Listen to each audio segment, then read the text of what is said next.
Punch, or the London Charivari, Volume 156, the 11th of June, 1919 ***** Punch, or the London Charivari, Volume 156, the 11th of June, 1919. Charivari.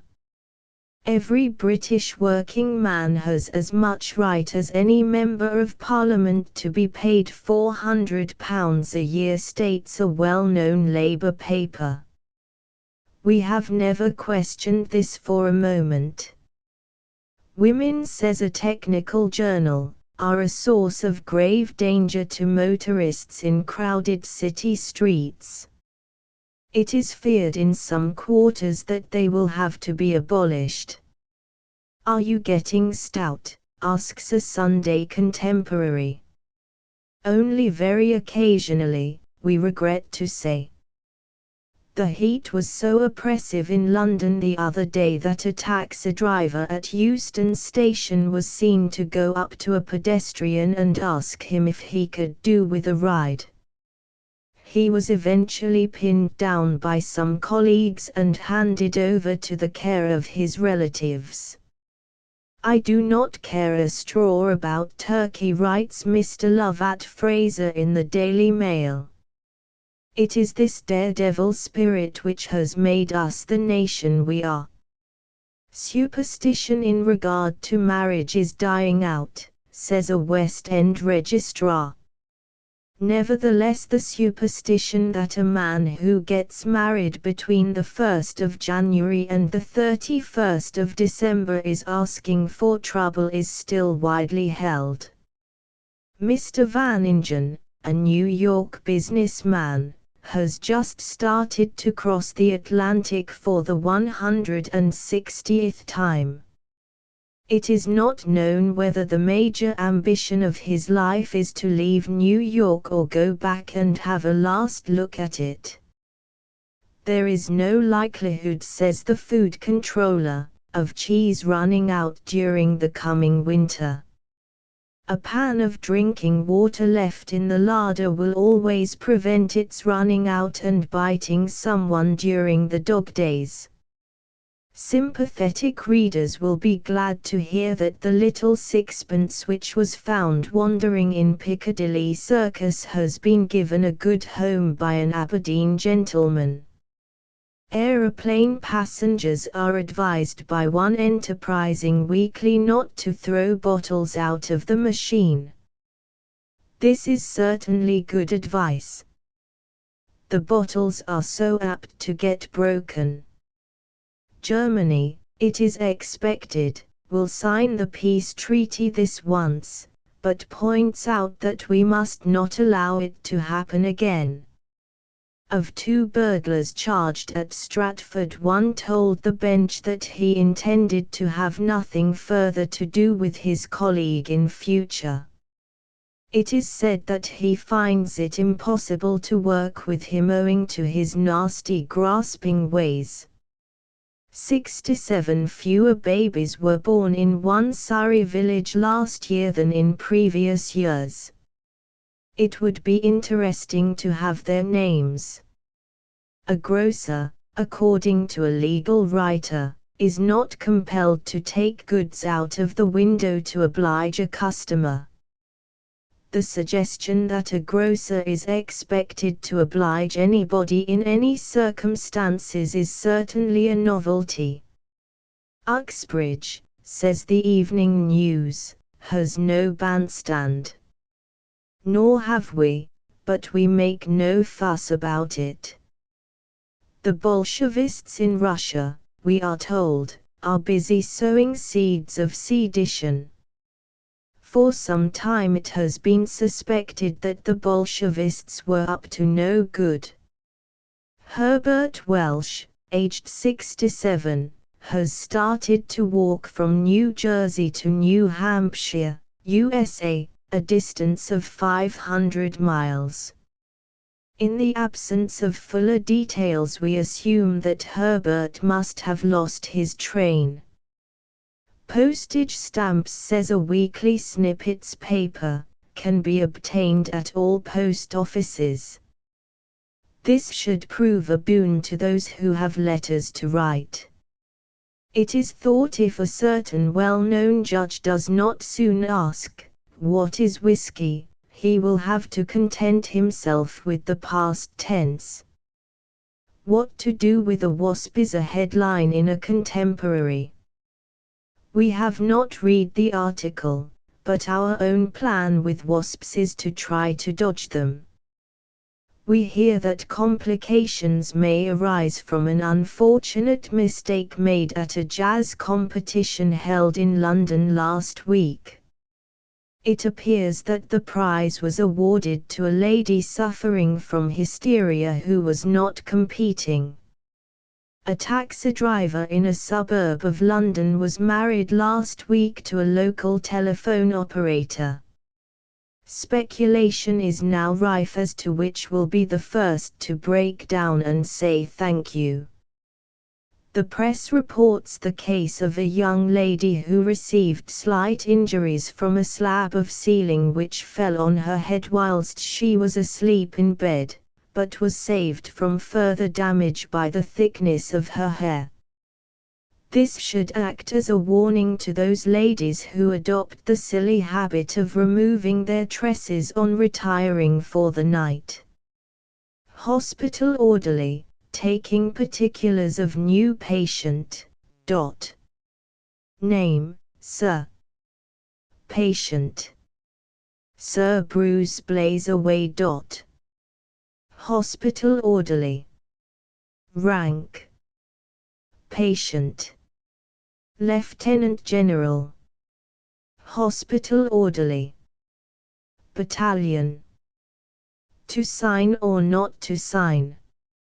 As Count Brockdorff-Rantzau puts it, quoting from his German translation of Hamlet, "Sein oder nicht sein, das ist hier die Frage."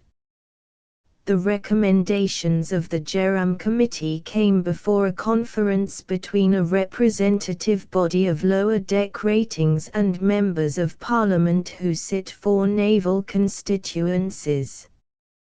The Veterinary Chief Petty Officer presided. Sunday paper. The rank is new to us, but he must be just the man to look after the interests of our sea dogs. From the Transactions of a Photographic Society, Mr. stated that as architectural photography covered a large and varied field, he purposed to confine his remarks to the line of work most familiar to him, namely, the interiors of some of the great English ministers. Now at last we shall know if the government's heart is in the right place. To Robert of the Force. Since first you loomed upon my infant ken, my firm belief has ever been, and still it is, that you are fashioned not as other men, subject, at best, to mortal disabilities, but come of more than human kin, immune, or practically so, from sin. God-like the poise that to your bearing lends the aspect of a tower that never totters, there's a divinity hath shaped your ends, rough-hewn, perhaps, especially your trotters, your ample chest, your generous girth have no precise similitude on earth. I cannot picture you, though I have tried, wearing a bowler hat and tweed apparel, or craving sustenance for your inside drawn either from the oven or the barrel. Scarcely you figure in my eye as liable, in nature's course, to die. And it was you who almost fell from grace, striking, like Lucifer, against authority, leaving your heaven for another place not mentioned by your 10-to-1 majority, and doomed, to your surprise and pain, never, like Lucifer, to rise again. But you were wise, my Robert, wise in time, and I, who set you far above humanity, high pedestaled upon my lofty rhyme, rejoice with you in your recovered sanity. To me I feel it would have mattered enormously to see my idol shattered.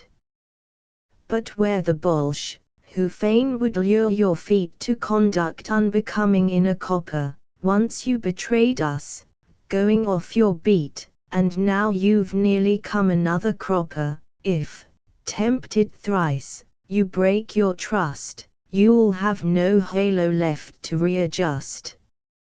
OS embarrassment and the lawyer. Watson is a young barrister who is feeling rather pleased with himself. I confess that he has deserved it. The situation was as follows. Before the war he had had no briefs, but had always had a conscience. A hopeless state of affairs. Then he went to the war and shed his conscience somewhere in the Balkans. So far so good. But, when he was demobilized and began to take stock of what had been happening at home in the meanwhile, he found to his horror that a conscience had again been thrust upon him by the General Council of the Bar. Such was the situation he had to face, and he has won through. How, you ask, did the GCB play this trick on him? It happened in this way. Having nothing better to do during Watson's absence and at a critical moment of the war, these idle elderly well-fed lawyers solemnly deliberated upon the following fantastic problem: what is the duty of counsel who is defending a prisoner on a plea of not guilty when the prisoner confesses to counsel that he did commit the offense charged? With a cynical disregard of their own past, these sophists propounded the following answer: if the confession has been made before the proceedings have been commenced, it is most undesirable that an advocate to whom the confession has been made should undertake the defense, as he would most certainly be seriously embarrassed in the conduct of the case, and no harm can be done to the accused by requesting him to retain another advocate. The new Watson was unable to agree with this doctrine, so far as it concerned himself. Nevertheless, he had no choice but to accept it. The legal conscience thus gratuitously thrust upon him was soon to undergo its first ordeal. An acquaintance of his, in a moment of absent-mindedness, murdered somebody, and asked Watson to persuade the inevitable jury that he hadn't. The said acquaintance explained to Watson that he simply did it when he wasn't thinking. Watson was in a hole. Obviously this was a case to which the embarrassment prescribed by the General Council of the Bar was applicable. This legal embarrassment, which, strictly speaking, ought now to be his, would not, however, have worried him in the least had it not been for another consideration. Suppose, after Watson had triumphantly got his client acquitted, it got about that the innocent had confessed his crime to counsel beforehand. That would mean an end to Watson's professional career. One does not thus slight the edicts of the mighty with impunity. Watson was too proud to ask his client to keep the deadly secret, or to apply the famous rule of Hippolytus, "My tongue hath sworn, but my heart remains unsworn." Nevertheless, Watson gave his mind to the problem. In the end he decided on the following line of defense: not guilty, and in the alternative guilty under justifiable circumstances, without malice aforethought but with intent to benefit the person murdered.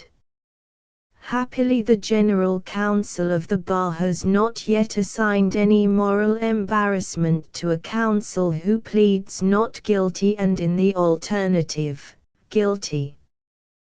Watson therefore reasoned that if the jury returned a verdict of not guilty, his client's alternative confession could be written off as an obvious mistake. On the other hand, if he were found guilty, the fact of confession would be an ethical asset towards securing for him a lenient view of the case.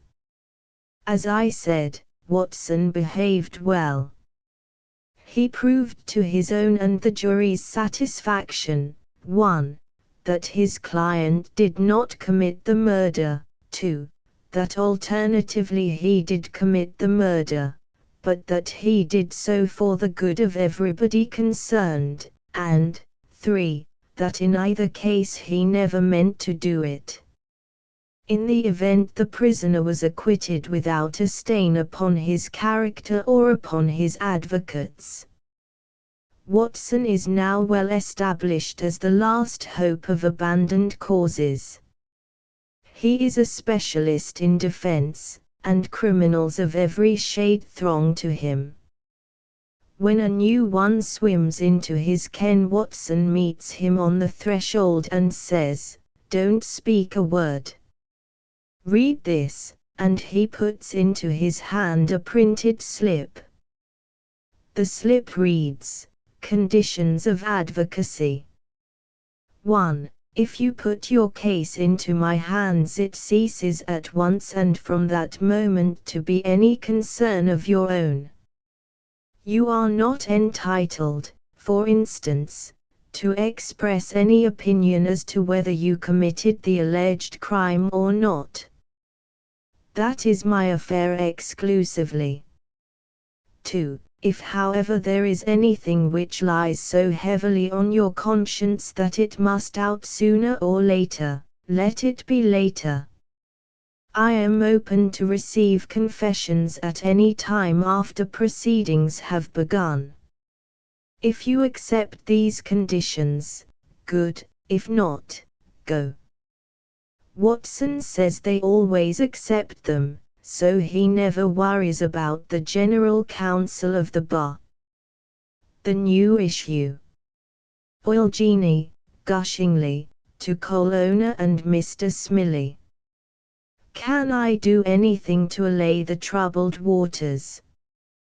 The discovery of oil in Derbyshire, which threatens the supremacy of the mining industry, may affect the questions now in dispute before the Coal Commission.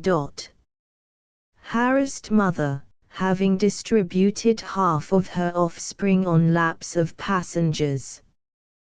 Come on, Enery. Squeeze in somewhere. Tain't exactly how I likes to travel, but suppose we'll have to put up with it. An error in tactics. In the heart of the Forêt de Roumer there is a spot called Rond du Chainelou, where 8 paths meet. Why they choose to meet there, unless it is for company, one can't imagine. The fact that there is not an estaminet within 5 kilometers nullifies its value as a military objective. Therefore, having been decoyed thither by a plausible guidebook, it was with surprise that I beheld an ancient representative of the British Army smoking his pipe with the air of having been in possession for centuries. "Bit lonely here," I said. "Rumbles more on a wet Friday's busy to it," he said emphatically. "Is it read the war's over?" "Yes." He puffed his pipe for a few minutes while the information soaked in. "Who won?" "The peace conference haven't decided yet." Conversation languished until I remembered the guidebook. According to tradition, I said, it was at this identical spot that Rollo, 1st Duke of Normandy, hung his golden chain on a signpost for a whole year without having it stolen. At you'd be afore we brought our Chinese labor gang felling timber, he said firmly. I wouldn't give it 5 minutes now. I understand, too, that there is a historic ruin hereabouts. There was, he said, but he's in hospital. What do you mean? Ratty Bislow, my old colleague and sparring partner. It's him you we're talking of, ain't it? It wasn't, but I'm interested in him, I said, sitting down on a pile of logs. How did he get to hospital? Through a mistake in natural history. You see, me and Ratty had been in war a goodish time and had lost our original ferociousness. So they put us to this chink labor gang for a rest cure. Likewise Ratty had got 2 FAMUs as a timber scrounger whoop line, and it was thought that if he was left in middle of a forest, where it didn't matter a dang if he scrounged wood for Rivoli to tattoo, it might reform him. But it was deadly dull.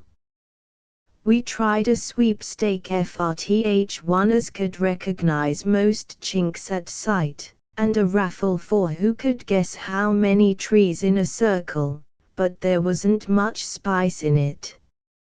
So at last Ratty suggested we should try a bit o' poaching. I don't know first thing about it, I says, town bred. No, but I could knock a few rabbits over if I'd got a Lewis gun handy. Rabbits be danged, says he, RVE no use are such vermin. There's stags, so RVE heard tell, in this forest. I wouldn't say no to a haunch o' venison, I answered, but stags is artillery work. They is not, says Ratty. Nor yet rifles nor bombs. I suppose you stops the holes and puts in a ferret, says I, sarcastic, or else traps we cheese. That's the only kind o' hunting you've been used to, replies Ratty. Stags is caught wi' tactics, a tripwire and a lasso. Well, lad, I says, you'd best do lassoing. I don't know the habits o' stags. Ratty scrounges a prime rope for some weirs, and we creeps out after nightfall. It was a dree night, the ode bracken underfoot damp and sodden, and tall firs looking grim and ghostly in gloom. Soon there was a crackling o' twigs, like a tank scouting on tiptoe. Boche patrol half left, whispers I stow it, you blighter, says Ratty. This is serious.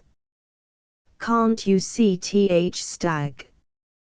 I peeps round and, lumin in the darkness, see hind quarters of a stag sticking out iron to tree. It looked bigger n RVE seen in pictures, but RVE noticed Fritz's look bigger in dark. Now's your chance, lad, I whispers. Trip round and slip noose over his horns. Not me, growls Batty. Other end's safer. He crawls up to it with rope already, but just as he was going to slip it over its leg, it seemed to stand on its head, feint wi' its left and get an uppercut wi' its right under Ratty's chin. A shadow passed across so the moon, which I judged to be Ratty. Ratty's after altitude records, says I to myself, and there'll be an all of a row if that rope's lost. However, In a few minutes he started to descend and made a good landing in some soft bracken. By time I'd felt him all over, and found EDB fit to go to hospital in morning. Stag had disappeared. I never heard of stags kicking like that before, I interrupted. Nor hadn't Ratty, said the ancient warrior. I told you he made a mistake in natural story. The next night, feeling mighty lonely, I walked 5 kilometers to nearest estaminet, the rendezvous de chasers, and looked upon the Vang while it was rouge. When I'd done looking and started home, forest looked more ghost-like than ever, with young firs bowing and swaying, and drifts o' cloud peeping through the branches. All at once I heard a crackling o' twigs like night afore, and then someone stole across road carrying a rope. I says to myself, it's one of Chink's poaching, and it's even help him if he's after what Ratty nearly caught last night. Seemingly he was, for he followed noise, and I followed him, at a safe distance. Then, dim like and looming big, I saw stag, and the Chink stealing up behind it. "T'other end, you fool!" I whispered, and he jumps round to its head, slips noose round its neck and leads it off as quiet as a lamb. "You don't expect me to believe," I broke in indignantly, "that a stag can be led like a poodle on a lead." "Perhaps not stags," said the veteran, relighting his pipe. "That's where Ratty made the mistake that sent him to hospital. But you can do it now and then with a transport mule what's broke away, and the Chink done it." Photographer, to Douglas Devereux, the world-famous cinema actor. "Take your photo, sir." Commercial candor. In reply to your letter to hand, we are very sorry for the delay in sending the jumper, but the tremendous demand for these has denuded our stock. We are, however, expecting a further delay now in a day or so. Yours obediently, Brothers, Limited. The spell of hot weather is causing large numbers of the public to migrate to the Kent coast. Thanet, owing to greatly improved travelling facilities, is being specially flavoured. The public well know the magical properties of Thanet air. Evening paper. Then why bother about flavouring it? The food controller announced that canned salmon is now free of control, and that chocolates and other sweetmeats will be freed on July the 1st. He also intimates that canned salmon is now free of control, and that chocolates and other sweetmeats will be freed on July 1. Daily paper. We hope he will say it once more, on the bellman's principle that what I tell you 3 times is true. Chorus of children, to parent, late Leut Col RFA, DSO, MC and Ba. Don't be frightened, Daddy, she'll only peck your legs. Hints on selecting an aeroplane. As all the world will soon be in the air, a few words of advice on choosing an aerial steed may be of assistance to intending flyers who have so far had no experience as owners of winged craft. The first thing is to locate the whereabouts of the best park, for one speaks of a park of aeroplanes just as one speaks of a school of whales, a grove of wombats or a suite of leeches. Having arrived, wearing, if you are wise, a full-grown check cap, with the back to the front and the peak protecting the nape of the neck from the bites of savage vendors. Take a deep breath and look round you knowingly. By the way, what are you, peer, profiteer, or plain paterfamilias looking for a family Airbus? It is impossible to advise you how to select a plane without knowing whether you want one for long-distance journeys, with non-starting attachment, for stunting, or merely for gadding about and dropping in on your friends.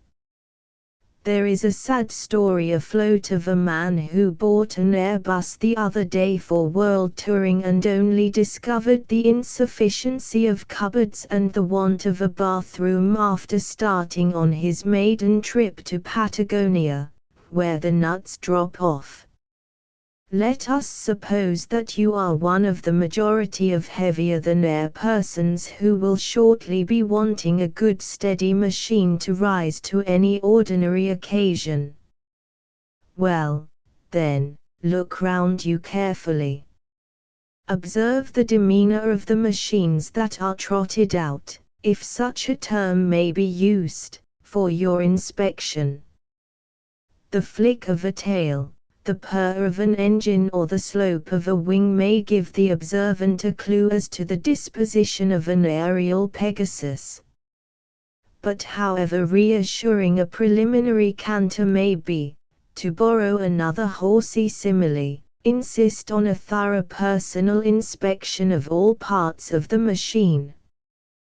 Test the musical capacity of the wire entanglement. Screw and unscrew the turnbuckles till the seller cries for mercy, and run your hands well over the body, the aeroplanes, of course, to make quite sure that it will support the weight of yourself, of your family and of your parasites, remembering in this connection that Aunt Louisa kicks the beam at 15.7. Make sure also that the body will not part company with the rest of the box of tricks at one of those awkward corners in the sky. Also, if you have time, it might be well to glance at the engine, the petrol tank and the feed pipe, as experts consider these of importance. Having satisfied yourself that all these things are as they should be in the best of all possible aeroplanes, that the joystick works as smoothly as a beer pool, and that the undercarriage has the necessary wheels, axles and other things that undercarriages are licensed to carry, little remains but to pay for the machine and make a nosedive for home. A longer and more detailed article on how to choose a stunter by the Bishop of Sodor and Man, with which is incorporated a few hints on banking for beginners by Sir John Bradbury, will appear in next week's issue. This is the first I have heard of it. Ed. From a menu, special this day, boiled rabbi and pork. A clear case of adding insult to injury. Under the shadow of the derby. Nurse. Please, is this the way to the grand parade? Soured spinster. Don't mention the horrid thing, young woman, and me with half a month's pension on the panther. Ballad of approaching baldness. I'm back in civil life. All brawn and chest, lungs made of leather, heart as right as rain. I still could dine off bulla beef with zest. I've never had a scratch or stitch or sprain. Life seems to throb in every single vein.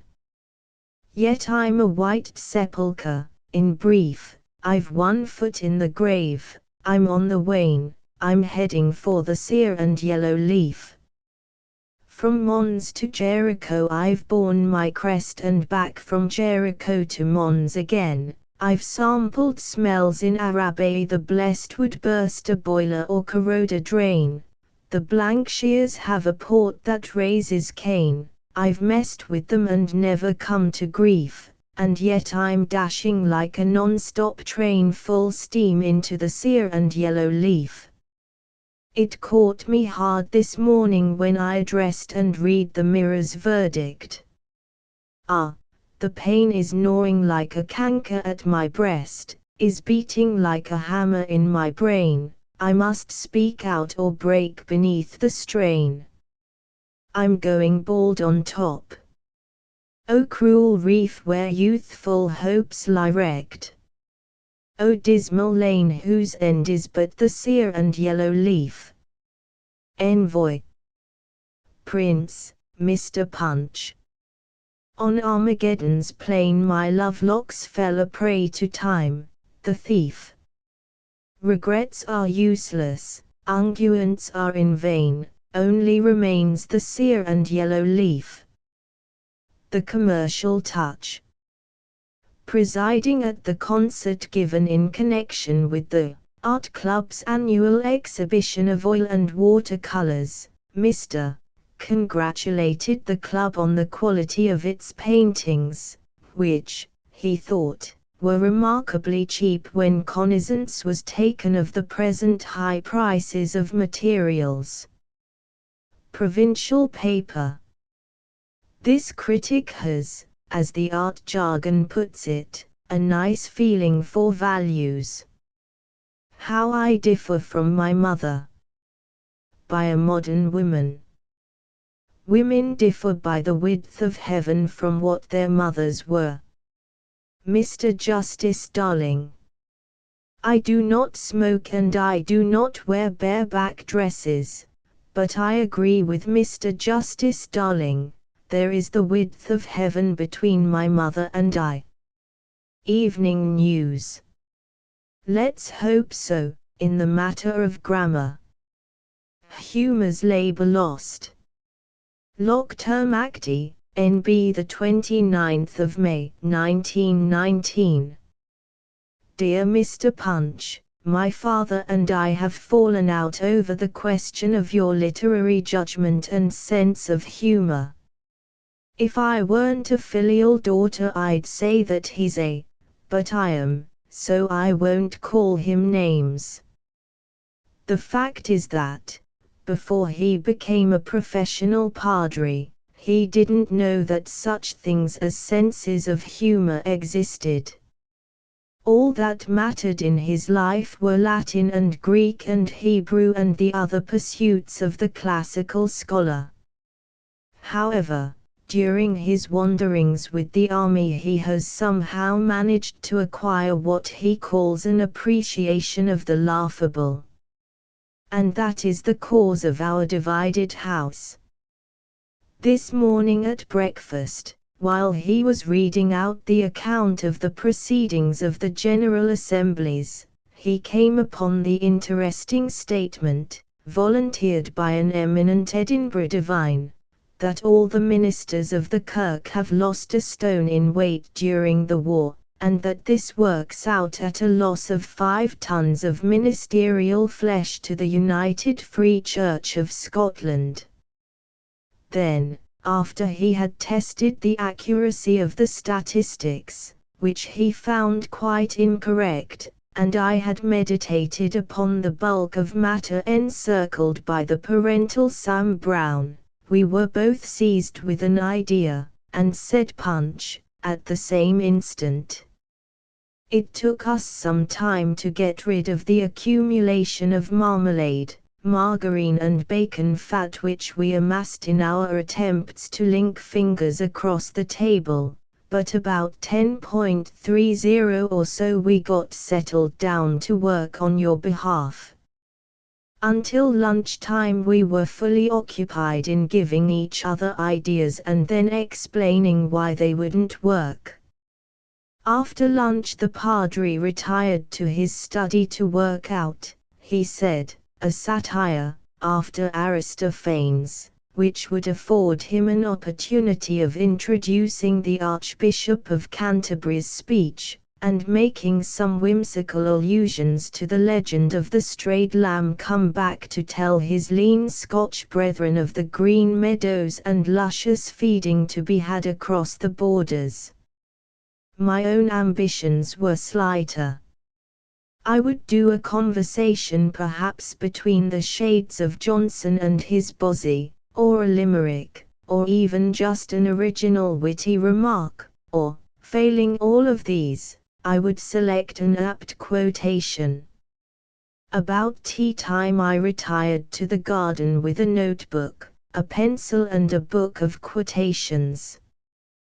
By 6.30 I had a list of 102, and was wavering over the final choice of a parody on Somehow Meet What Can I Eat and an adaptation of Be Supple, Davy, in Things Immaterial when my parent came out to the lawn, flushed and excited, with his last 3 hairs triumphantly erect, and brandished a document in my face.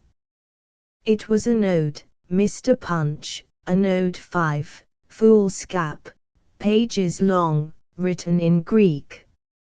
I gave him best at once, and then very gently suggested that his composition might not in its present unmitigated form be quite suited to your tastes and requirements.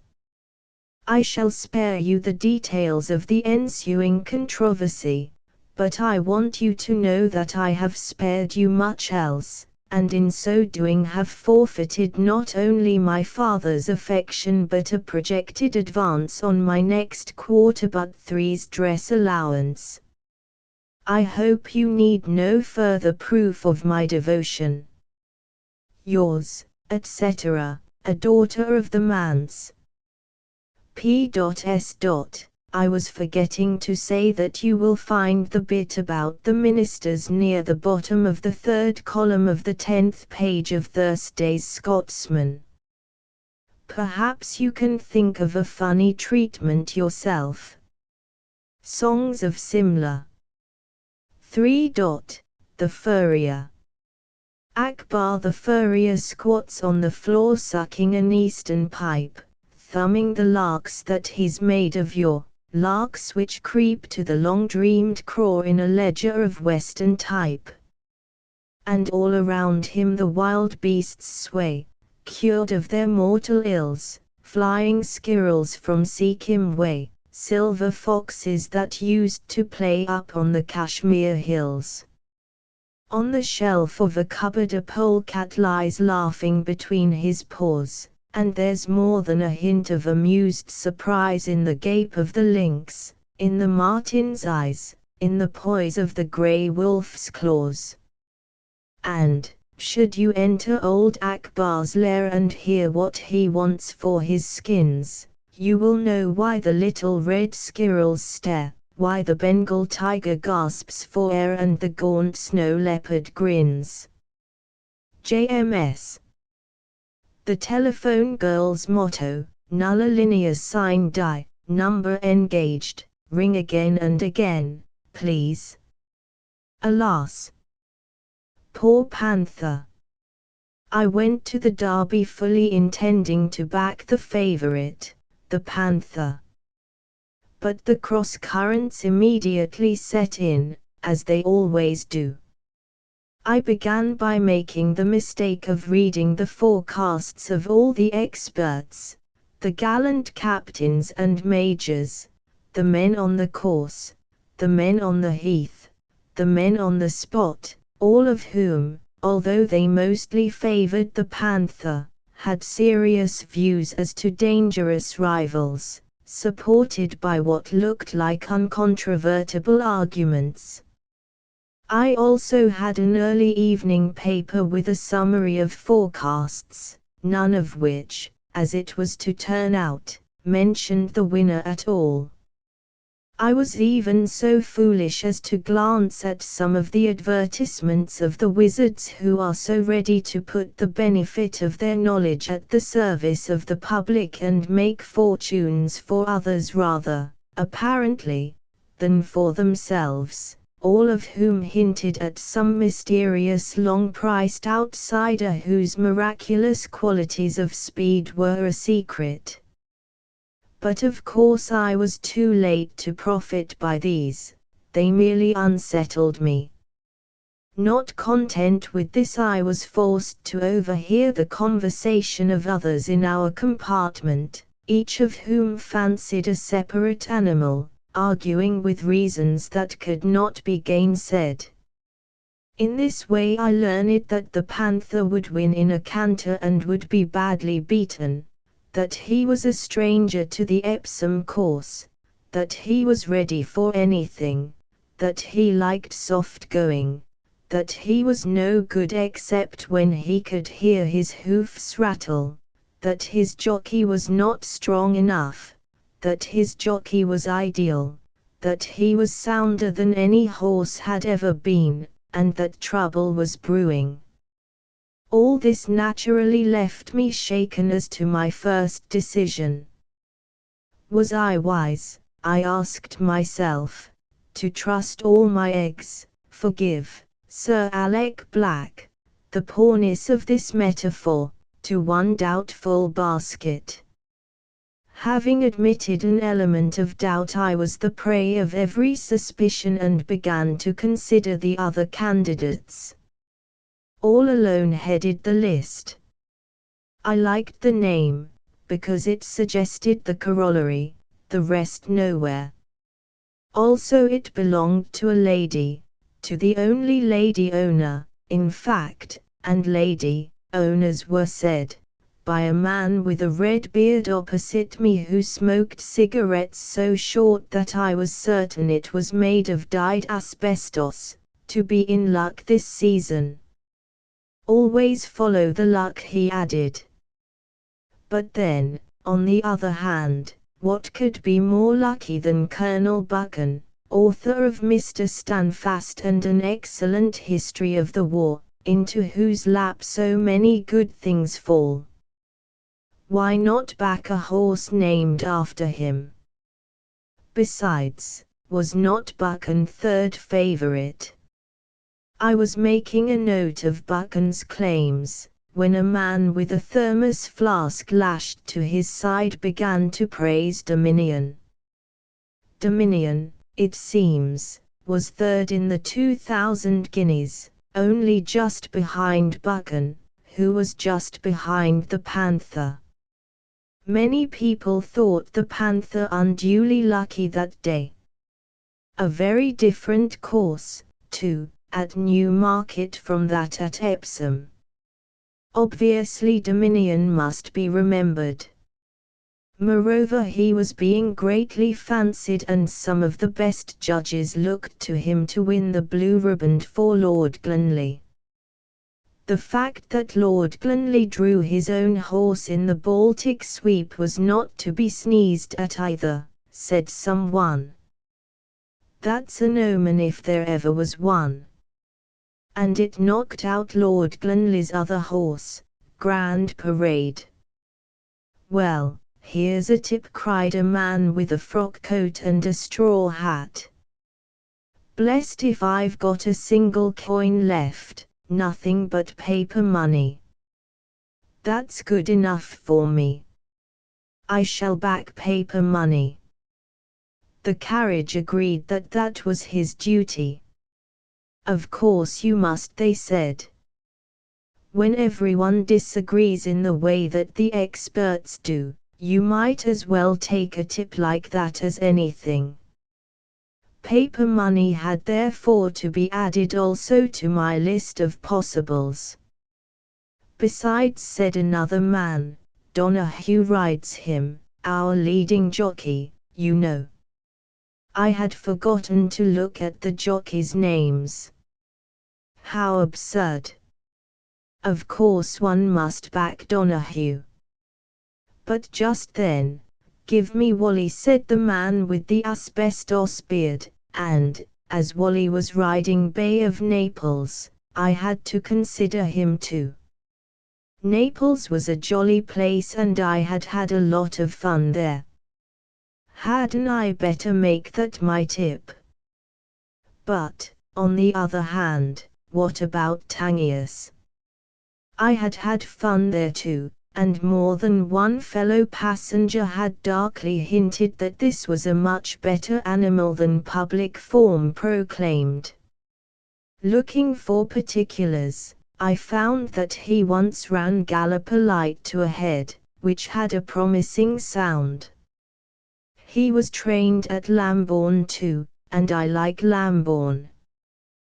There is a good inn there and it is a fine walk to White Horse Hill.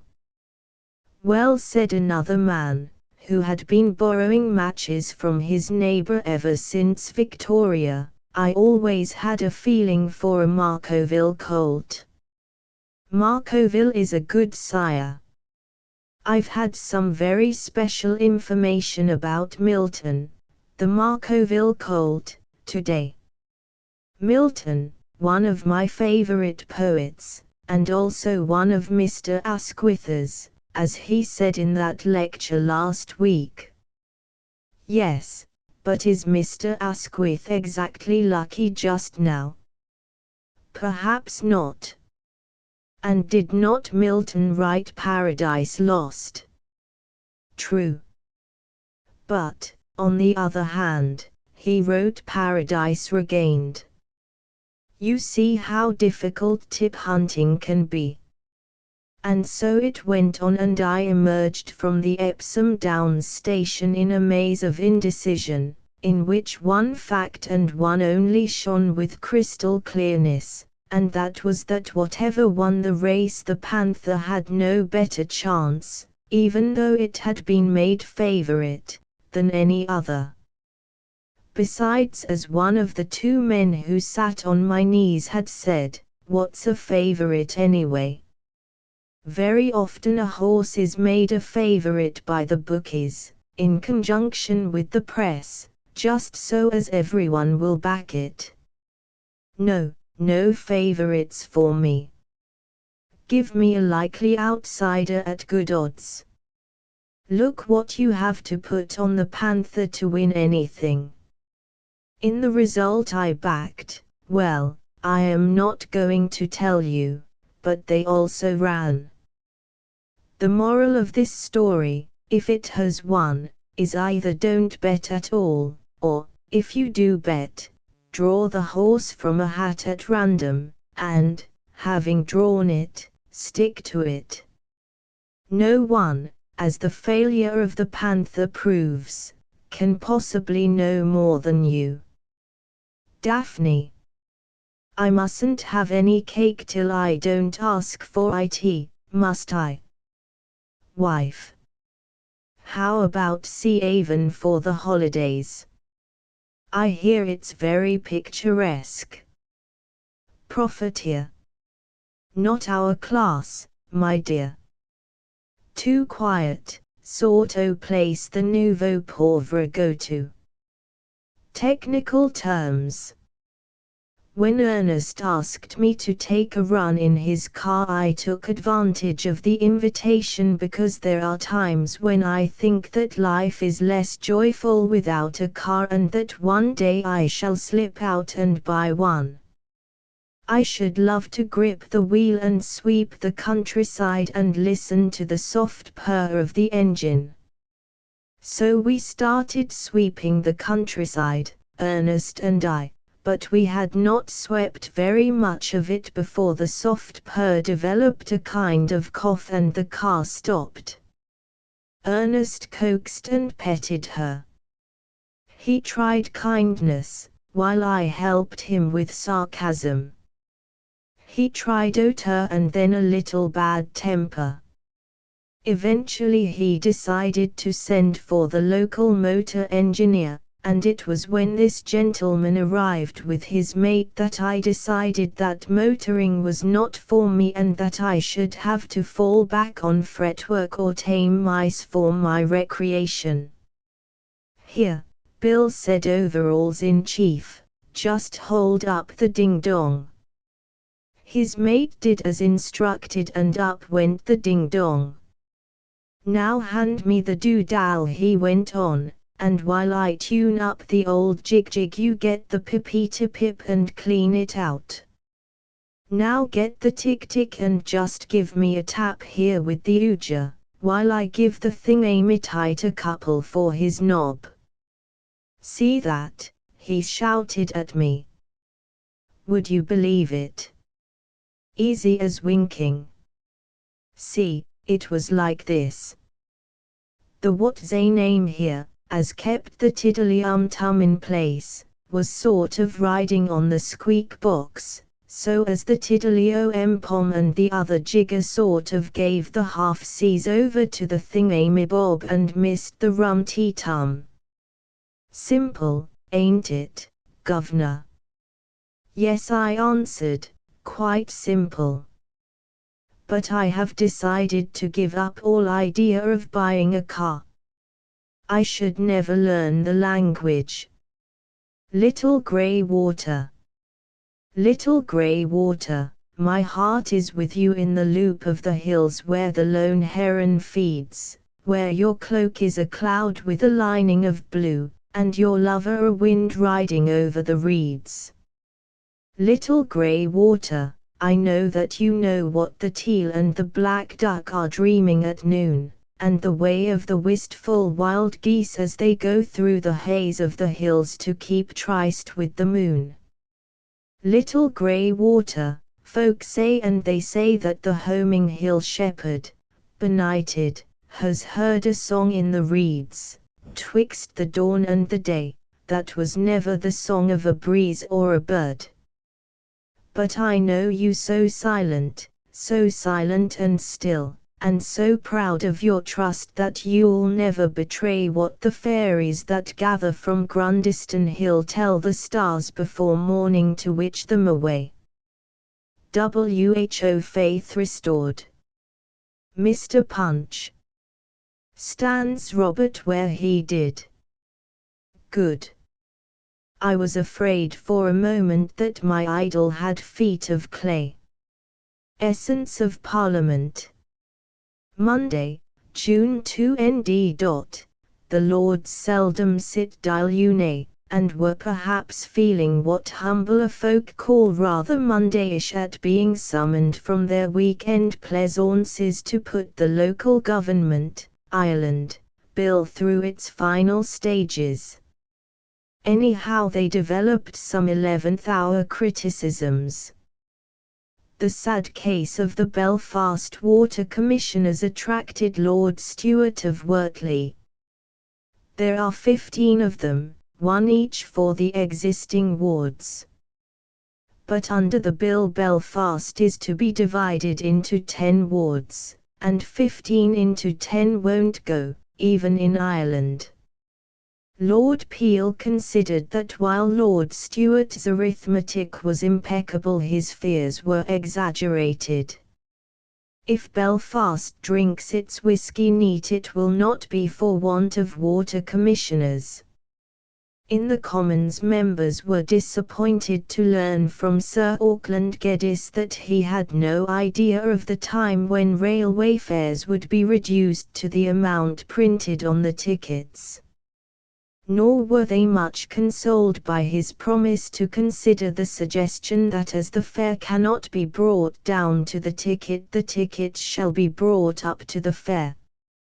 We should not lightly part with our few reminders of the cheap dead days that are no more. In fact, it would be a salutary thing if other tradesmen imitated the commercial candour of the railways and ticketed their goods with the pre-war value in addition to the present charge.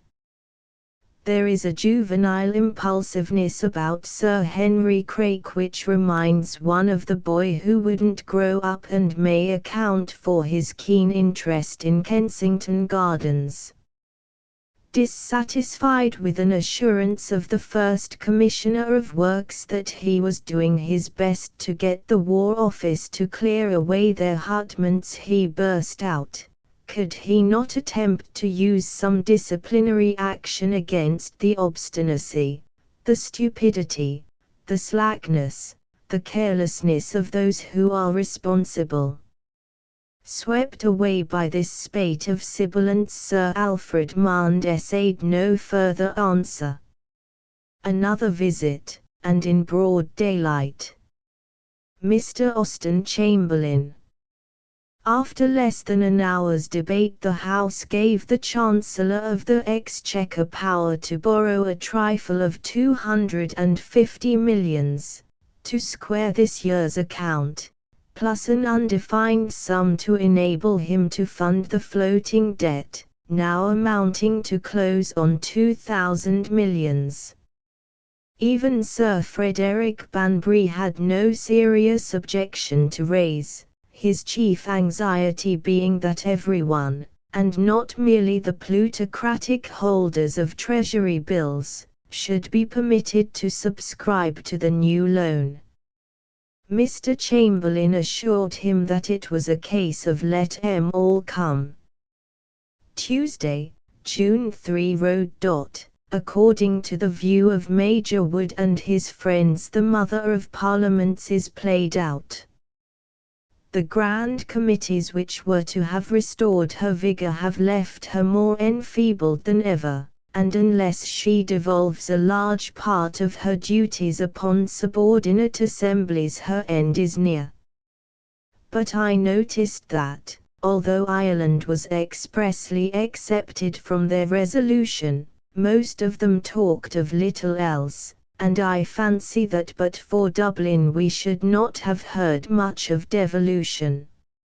As a statesman, His Grace of Canterbury has hitherto enjoyed the reputation of being safe rather than dashing.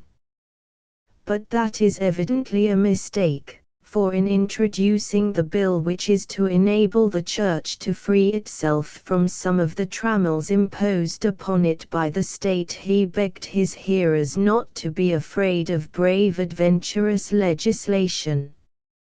His appeal was quite lost upon Lord Haldane, who was shocked by the terrible possibilities of the measure, and warned the Primate that if the bill became law he would have signed the death warrant of the establishment.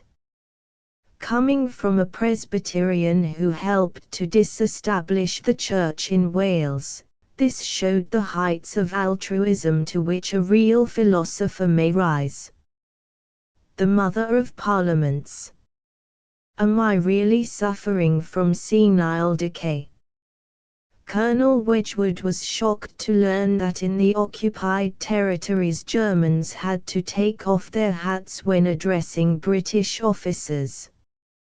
But it would be a mistake to assume that his concern was due to any tenderness for our foes. On the contrary, it was exhibited out of regard for the feelings of British officers. Mr. Churchill regretted the inconvenience, but pointed out that it had always been the practice, even in Belgium, for an army of occupation to exact certain acts of respect from the inhabitants. Mr. Kellaway, who announced last week with such pride that the government have struck oil, was now able to state that the oil had reached a height of 2,400 feet and was still rising steadily. There is some talk of inviting the successful engineers to put down bores at Westminster. Wednesday, June 40.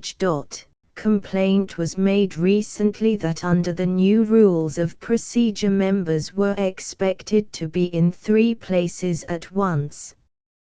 I fancy that a good many of them settled their difficulty today by betaking themselves to a 4th place, not in the precincts of the Palace of Westminster.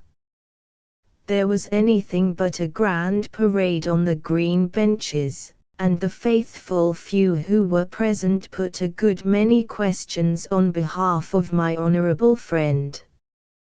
The front benches were well manned, however, and Mr. Long had quite a busy time explaining to Commander Bellairs why the Admiralty thought it inadvisable at this date to hold courts martial in regard to the naval losses of 1914.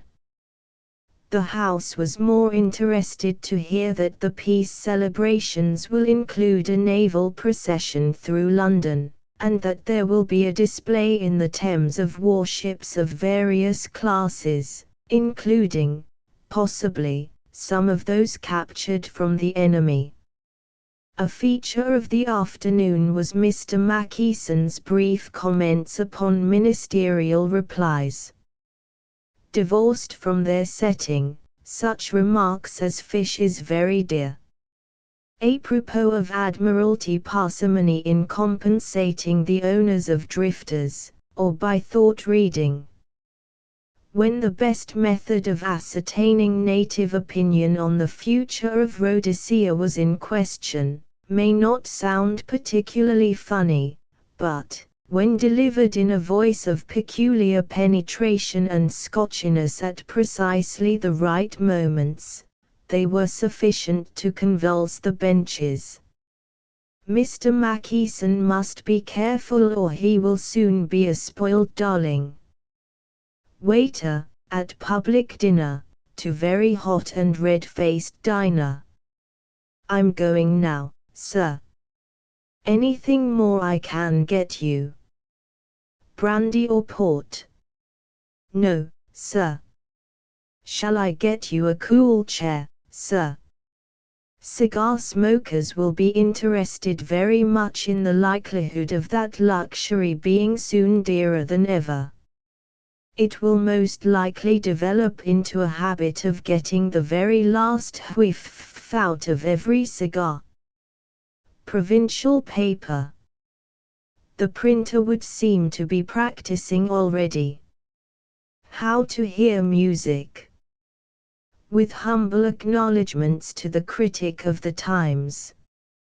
We were grateful to Mademoiselle Snooke-Hagrange for giving us an opportunity of hearing the violin concertos of Prenk-Bibdoda in C-sharp minor, and of Basil Tulkinghorn in the composite key of F-E. The latter work, we may explain, is dedicated to Lord Birkenhead. Doda's work is so rarely played that Mr. Ernest Newman has wittily suggested that he ought to be renamed Dodo. But let that pass. Here he is abundantly like himself, rich in self-determining phrases which emerge from a hinterland of wild surmise, and tower aloft in peaks of Himalayan majesty like Haramak or Signol Chum. Mr. Candler must finish this sentence. Tulkinghorn is also a master of transcendental effects, and as relentless in pushing home his points as Mr. Smillie when examining a duke before the Coal Commission. But he is not always to be trusted. He lacks the architectonic faculty. In between the clusters of clear-cut phrases there are too many nebulae of gaseous formation and spiral type, which deflect the orbital movement of his essentially electronic melody and impair its impact on the naked ear. But when Mademoiselle Snooke-Hagrange plays you forget all about self-determination, syndicalism, guild control, proletariats, sunspots and even Mr. Smillie. If you are a poet, and we are all poets nowadays, you dream yourself into a punt on the sunning backwater, wondering if the summer was ever so amazing before, nearly being shipwrecked on a sandy spit, startling moorfowl or it may be dabchicks, sending a frisson into the fritillaries, losing and regaining your punt pole, always believing that the next bend, Mr. Filson Young must really finish the sentence. If you are a musician and an occultist you will, by due concentration of your pineal gland and pituitary body, rise with the rapidity of a hawker to astral altitudes immune from all mundane disquiet. You will notice, however, this is best left to Mr. Cyril Scott or Sir Rabindranath Tagore or Sir Oliver Lodge. But if you are a mere listener you will listen and be thankful. But if you never go to concerts you will still be able, by the aid of the new criticism, to attain to an ecstasy of appreciation far greater than if you had relied on the crude medium of your senses. Niece. But aren't you going to give that nice porter a tip, auntie? He's an old soldier. Aunt. Exactly, my dear. Much too polite to be unpleasant to one. The conscription of brains. Progress of the Commission. The literary section of the Nationalization Commission met last Friday.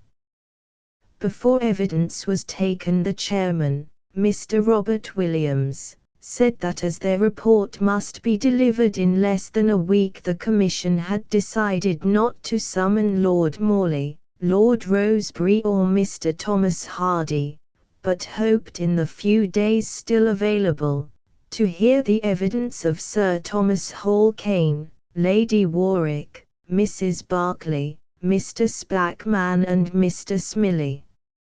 Mr. Edward Marsh read an interesting report on the state remuneration of poets. He was of opinion that poets, if they could be shown to be of the authentic Georgian brand, ought to be secured a reasonable salary quite irrespective of the views which they expressed. They must never be expected to glorify or approve of the Chancellor of the Exchequer, but should be perfectly free to criticize or attack him. No attempt should be made to impose any metrical constraint on their verse. But he thought it desirable that for the purpose of bringing them to the notice of the public, a state chaperone should be appointed to provide suitable introductions and biographical details. He also advocated the multiplication of poetry tea shops, where pure China tea and wholesome confectionery should be supplied gratis to all poets whose works had been favorably noticed in the Times Literary Supplement. The chairman: What is your idea of the minimum wage for poets? In view of the present purchasing power of the sovereign, I should put it at £800 a year. Modern poets require an extra amount of nourishment, owing to the nervous strain involved in production, and their requirements in the matter of dress are often difficult to satisfy. I understand that the price of sandals has gone up 200%. Mr. Charles Garvis, the next witness, stated that he did not think the literary quality of novels would be necessarily improved by nationalization. Speaking for himself, he did not think it would affect his output. But if the state took over this industry, it should be liberal in affording novel producers facilities for obtaining fresh material, local color, etc. At all costs, the output of salubrious and sedative fiction must be maintained, if only as an antidote to the subversive and revolutionary literature now freely disseminated among the proletariat.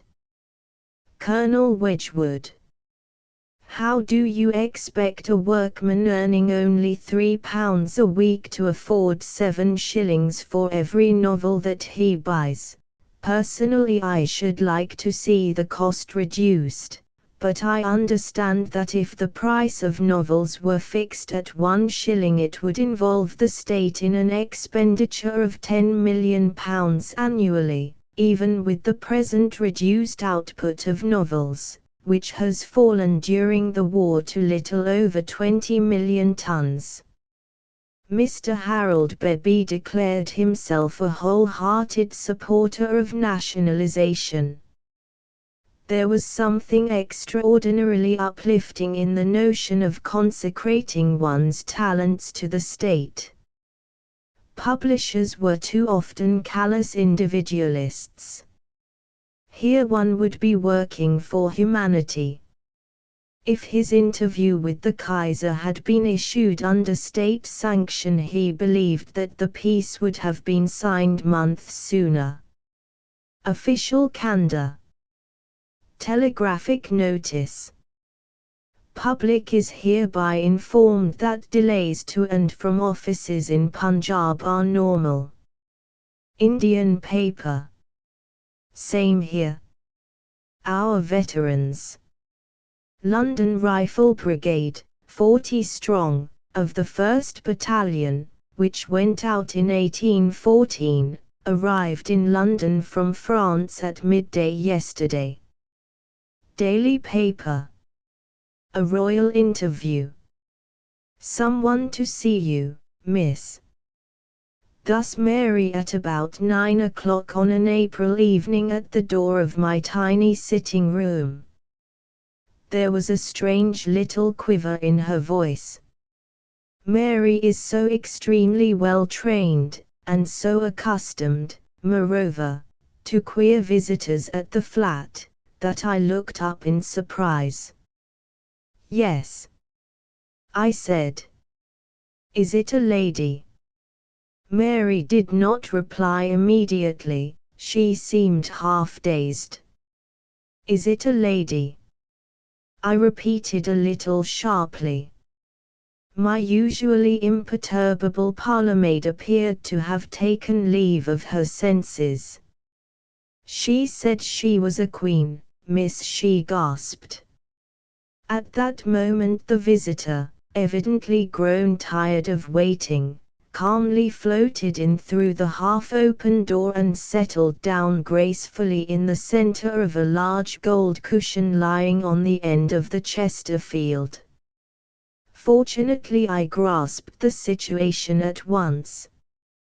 Thank you, Mary, I said, with what I now feel to have been most commendable coolness in the entirely unprecedented circumstances. I will ring if I want tea later. When the door had closed upon the still gasping Mary, the first turned apologetically to my visitor. I'm so sorry, Your Majesty, I said. You see, my maid was not unnaturally a little surprised. It's quite all right, said the Fairy Queen graciously. I thought you wouldn't mind my coming in.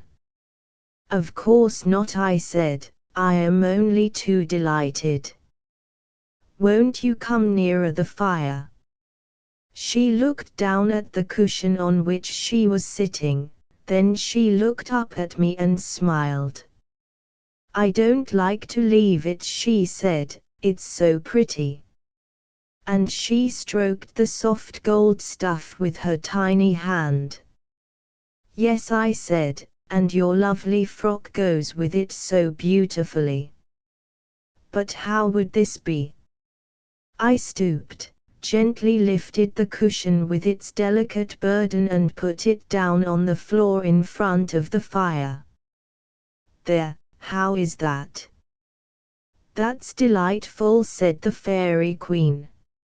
I'm so glad you like my frock, she went on. Paris, of course. That is to say, the idea came from there. My own people did the actual making. After all, no one can touch the French when it comes to real chic. Don't you think so? I acquiesced. Oh, yes, Paris was certainly the best. But I didn't come here to discuss clothes, said my visitor. She made a quick movement and leaned suddenly forward on the cushion, her delicate golden head supported on her slender hand. Do you know the editor of Punch? She asked abruptly. I hesitated. I can't exactly say that I know him, I said. The Fairy Queen looked very disappointed. Oh, dear, then I'm afraid it's no good. I thought you'd be sure to know him. But although I don't know him personally, I am in communication with him, I said. Perhaps, she brightened up a little. I suppose you could write, she said, though of course it would be far better to see him. It's about that cover, she went on. I looked at her blankly. The cover of Punch, you know. Vague pictures of Mr. Punch surrounded by little dancing figures, an easel, Toby, a lion, surely there was a lion somewhere, flitted across my mind. What on earth had the cover of Punch got to do with the Fairy Queen? I went over to the little table where lay the latest copy, and came back with it in my hand and knelt down on the floor near the cushion. The Fairy Queen came close to me and peered over the edge of the paper. "Look at the fairies," she said, pointing with a tiny indignant finger. "Look at them. They're most dreadfully old-fashioned. Nobody in Fairyland looks in the least like that now." I looked. Certainly the little figures had rather an early Victorian air about them. Of course we should never dream of being tremendously fashionable or anything of that kind. I would not for one moment think of allowing any of my court ladies to cut their hair short, for instance, or to wear one of those foolish hobble skirts, but nobody could accuse us of being dowdy. Now tell me, have you ever seen one of us looking like that, or like that? But are you quite sure? I said, not without hesitation, for she was by way of being rather an autocratic and imperious little person and I was the least little bit afraid of her. Are you quite sure that they are fairies? Of course they are, she replied quickly. What else could they be? Naturally Mr. Punch would have fairies all round him. He loves us. You have no idea how much we have in common.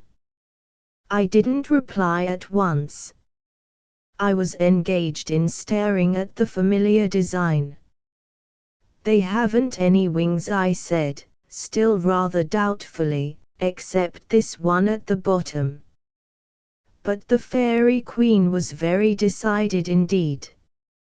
All fairies don't have wings, she said, and with regard to that particular one at the bottom she glanced a little superciliously at the buxom lady with the trumpet. As a matter of fact, she isn't a fairy at all. I don't quite know what she is, an angel perhaps, but not a fairy, certainly not a fairy. But the others are, of course. She glanced at me a little defiantly with her bright eyes. Surely, my dear, I ought to know a fairy when I see one. At the time when these were done they were perfectly all right. They only want bringing up to date, like the pictures inside, that's all. Now you will see whether you can do anything, won't you? It was difficult to refuse, but I didn't feel very hopeful. I'll try, I said. I'll write to the editor, but I'm afraid it's not very likely that he will do anything in the matter. You see, the cover's been like that for years and years. Almost ever since Punch began. It's part of the Punch tradition. We all love it. Nobody would like to see it altered, it wouldn't seem the same thing. The Fairy Queen was busy with her cloak and didn't pay much attention to what I was saying. Won't you stay a little longer and have some tea or something? I begged. She shook her head. A chocolate. She smiled. I can't resist a chocolate, she said. She took a very little one and nibbled at it daintily, flitting about the room meanwhile and chattering away in the friendliest fashion in her tiny high voice. "I must go," she said at last. "I have enjoyed it so much. May I come again some day?" "I should love to come again." I went out with her into the little lobby and down the stairs, and stood at the hall door to watch her go. "Now don't forget," were her last words as she floated out into the night. Tell him exactly what we really look like." "I can't," I called after her desperately, "I can't." But she had already disappeared in the soft haze. I went slowly up the stairs and back to my quiet room and the dying fire. "I can't," I said again. "I only wish I could." RF bandsman wanted for municipal band. Solo cornet and others. Work found for bricklayer, carpenter, painter and paper hanger. Daily paper. With whose assistance we may expect some dazzling effects. Allure of the land.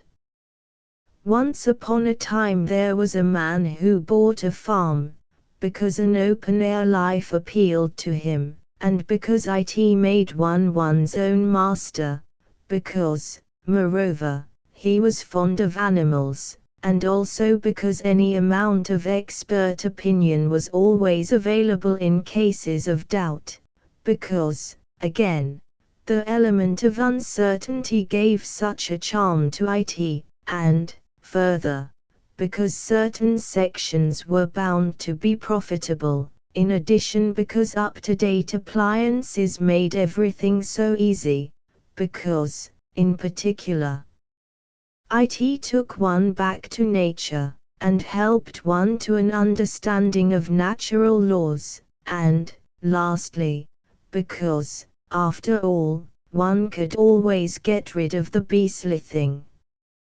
Author. You remember my last book? Artist. The one I illustrated. Author. Yes. Well, Sir Barnstormer wants me to dramatize it for his next West End production. Artist. I say. That's splendid. I must read it.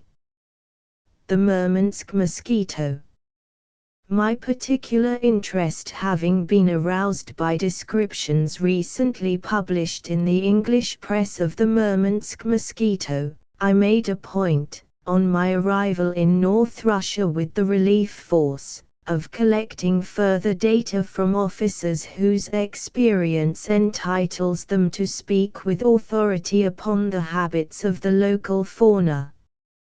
From them I have gathered some curious information which should interest even those whose enthusiasm for the phenomena of natural history is normally but languid, and cannot fail to intrigue not only the entomologist but also the big game hunter, who would find it well worth his while to observe and study the tactics of this sagacious and formidable insect. Judging from the evidence at my command, the true Murmansk mosquito is considerably larger and fiercer than the Archangel variety, owing no doubt to the genial influence of the Gulf Stream. Both types are however sufficiently ferocious, and, save when rendered comatose by excess of nutrition, will attack human beings without provocation. The female of the species, if disturbed while accompanied by her young, will invariably charge with such fury that only by an exceptional combination of skill and courage can she be driven off. The shrill and vibrating cry of the Russian mosquito as it swoops to the attack is, I am assured, qualified to shake the fortitude of even experienced troops. So surprising are some of the current stories of the size, strength and agility of these dreaded carnivora that one would suspect their veracity were they not vouched for by military and naval officers, and supported by such concrete evidence as that of the local architecture. The houses are almost universally constructed of substantial logs, undoubtedly for the reason that brickwork would be more easily displaced by the furious assault of the mosquito, which usually hunts in droves, packs or swarms, and has been known to surround and make concerted attacks upon buildings occupied by particularly well-nourished personnel. As evidence of the determination of their attacks, veterans of this front have pointed out to me, in the walls of local buildings, massive timbers which have been scarred and splintered by the teeth and claws of these monsters, emboldened by hunger and incensed by resistance. The peculiar ferocity of the mosquito of these high latitudes is, of course, accounted for by the brevity of its actual life. Immured throughout the prolonged winter within its icy sarcophagus, it is not released before the middle of June, while the premature severity of August rapidly lowers its vitality. Such is its offensive spirit during the first relaxation of wintry rigor that it is dangerous in the extreme for anyone to walk about alone, for naturally the mosquito which the sunshine has just liberated, fasting and impatient, will make a determined effort to partake of the first likely repast which presents itself. Single newly thawed specimens have been known to lie in ambush by frequented paths and fall upon lonely wayfarers with the desperate courage of starvation. I am credibly informed that, if duty necessitates an unescorted journey at this season, it is a wise precaution to provide oneself with several joints of reindeer flesh, which, in the event of attack by mosquitoes, may be thrown to them and so effect at least a temporary diversion. The revolver is of little service against this formidable creature, owing to its cunning and the rapidity with which it maneuvers, while its bristly hide is stout enough to defy the ordinary shotgun. It is proposed to detail certain anti-aircraft batteries to deal with high-flying swarms, while a young friend of my own, who was with a special company of the RE in France, is prepared to design a haversack projector for issue to all ranks. But against this it is urged by those familiar with North Russian towns in summer that nothing of such a nature can materially damage the morale of the local mosquito. Thrilling stories are told of escapes from these dangerous brutes. A senior officer of notoriously full habit of body, having attracted the attention of several immense specimens, was by them surrounded in his office, and rescued only just in time by the gallant efforts of an allied fatigue party which the besieged officer had the presence of mind to detail over the telephone. While awaiting, or pending, their arrival he passed through a period of mental agony, which has left unmistakable marks upon him, as he listened to the roar of their wings and the crunching of their fangs upon the outer timbers, or fixed his fascinated gaze upon the sweep of their antennae under the front door, where they were trying for a purchase in order to force an entry. On another occasion a patrol which was attacked by a large swarm was only saved by the savoir-faire of its commander, who ordered his men each to ward off the rush of the hungry insects with a ration biscuit held out to them at arm's length. In their impetuous ferocity the creatures blindly snapped at the biscuits, with the result foreseen by the experienced leader. The swarm, with every appearance of complete demoralization, broke and fled, several being weakened by the fracture of their mandibles and falling an easy prey to the bayonets of the exultant patrol. With its naturally ardent temperament irritated by months of bitter cold, its constitutional hunger aggravated by a prolonged fast, its appetite tempted by a novel diet in the form of British soldiery well washed and firm-fleshed after years of army rations, the North Russian mosquito is likely, in the opinion of experts, to take a high place among the more deadly horrors of war. Sergeant. Now then, are you the 4 men with a knowledge of music I was asking for? Chorus. Yes, Sergeant. Sergeant. Right. Parade Officers Mess 11.30 to move grand piano to marquee. Distance 500 yards, for concert this evening. Our booking office. By Mr. Punch's staff of learned clerks. That audacious paraphrase of the Book of Job, the undying fire, castle, seems to me to be marred by a fundamentally false note. I am sure that Mr. Wells is as serious about his new God in the heart of man as he was about the invisible king. I've no sort of intention of sneering, but I cannot credit him with belief in the adversary, who by arrangement with the Almighty, as set forth in a discreetly flippant prologue with something of the flavor of those irreverent yarns invented and retailed by Italian ecclesiastics about Dominadio, visits Job Huss, the headmaster of Woldingstanton, with the plagues of his desperate trial.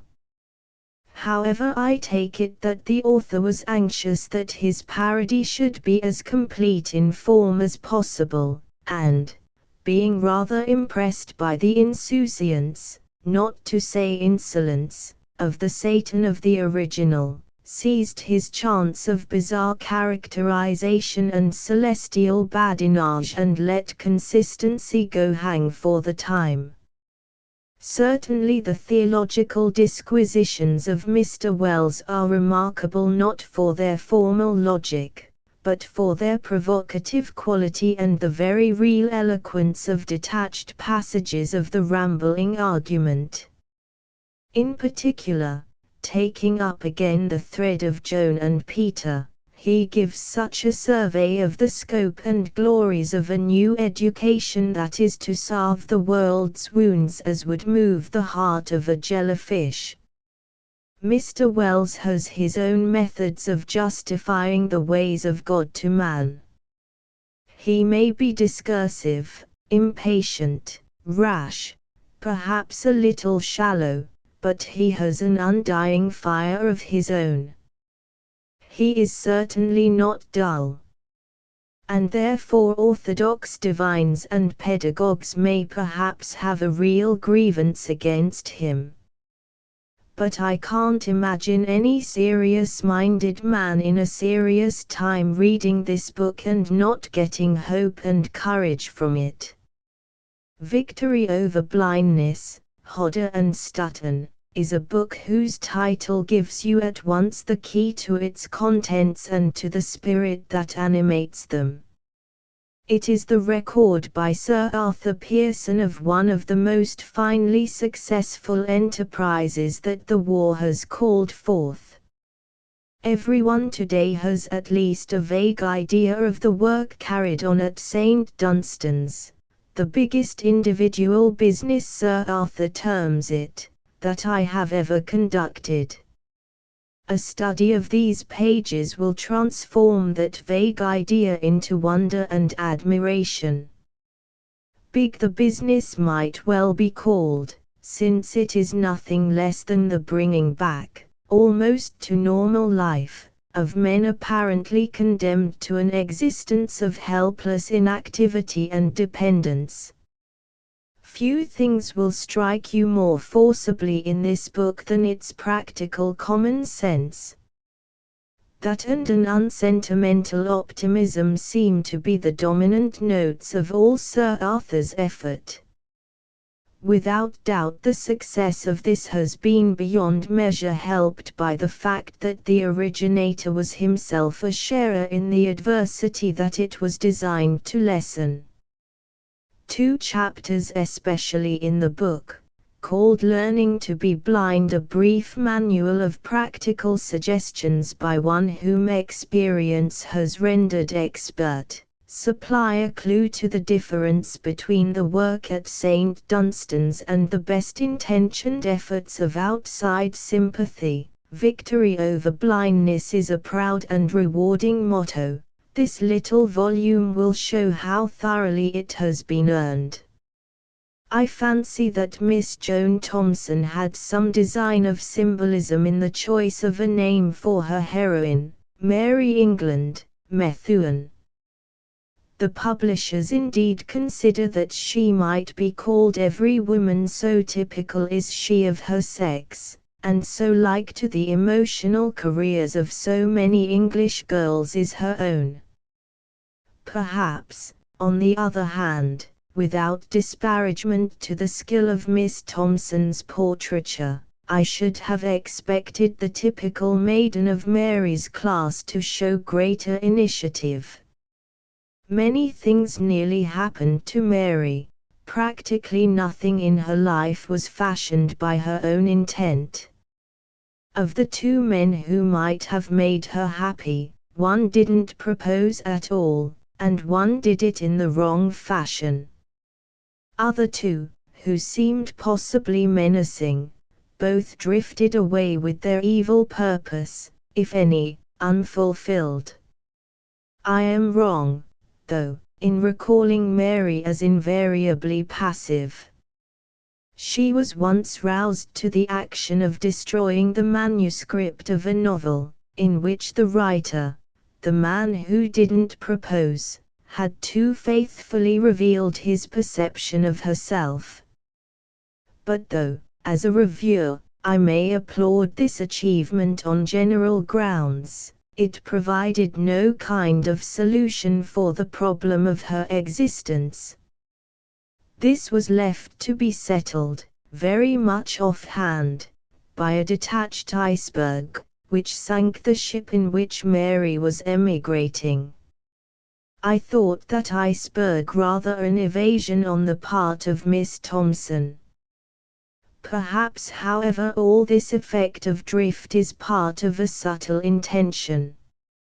I can certainly call the book admirably written, with restraint and an emotional sympathy that impressed me as the outcome probably of an intimate knowledge of the scenes and persons described.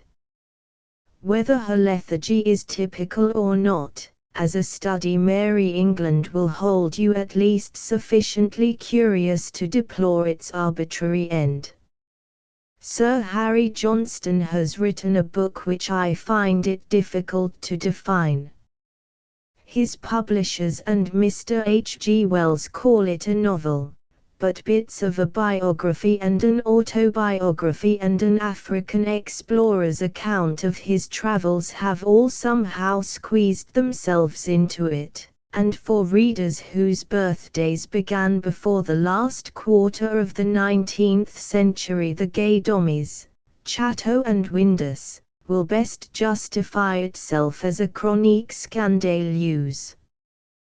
To penetrate the thin disguises in which the author has dressed his notabilities and to sort the composite or hybrid personalities into their component parts should provide the initiated with congenial if not very edifying occupation. The reader who is also a Dickens enthusiast will be, according to temperament, delighted or outraged to find that Sir Harry Johnston has made his book as it were a continuation of Dombey and Son. Many of his characters are either the creations of Boz or their children, and he contrives to carry on the interweaving of their lives to an unbelievable extent, even when the fullest allowance has been made for the smallness of the world. Florence Dombey and Walter Gay, as Mr. and Mrs. Gay Dombey, actually survive well into the present book, while Sir Harry Johnston's Eustace Morphin, who tells us that he has reverted to the ancient spelling of his name, is the son of Harriet Carker, and that hazel-eyed bachelor, Mr. Morphin, who lived and loved in Dombey and Son. But save in the chapter describing Eustace Morphin's appearance at the annual dinner party given by Florence and Walter to celebrate the re-establishment of the firm, Sir Harry Johnston's work has not a very pronounced flavour of Dickens. It is to be hoped that this method of writing novels will not become popular. A series of sequels to Everybody by somebody else opens up an intimidating prospect, at least for the reviewer. Mr. Philip Gibbs has gathered together, under the title Open Warfare, The Way to Victory, Heinemann, his dispatches written from the Western Front during the last year of the war. What strikes one most on seeing them again in book form is the obscurity in which they veil the events they record. They so shine, as it were, with a luminous mist that they seem to reveal everything, yet in sober truth very often it is only in the light of later knowledge that they reveal anything at all. Congratulations, therefore, to Mr. Gibbs, the perfect war correspondent. I defy anyone from these papers alone, apart from the plentiful and excellent maps, to form anything like an adequate conception of the disaster that swept down upon the British armies in the spring of 1918. And yet in a sense it is all there, gorgeously camouflaged under the control, I dare say the wise and necessary control, of the censorship. The author, watching the very moulding of history with every advantage of proximity, has written down, if not much bare statement, yet an amazing sequence of heroic detail, associated with such stirring names as Arras or Givenchy or Cambrai. Curiously enough, though each chapter is intensely vivid, they become, through much instancing of the same unconquerable spirit, something monotonous, though never wearisome, in bulk. One trusts that a future generation will realize that the value of a book of this order consists in its first-hand record of such incidents of valor. It would be pitiful to have it hastily assumed, because so much is slurred or omitted to deceive the enemy, that England was so feeble-hearted as to require her evil news predigested before consumption in this manner. It should be added that the writer gives us a good sound introduction that goes a long way to fill the yawning gaps. Gatekeeper, at Castle of Unpopular Baron, to new grocer's boy. You silly idiot.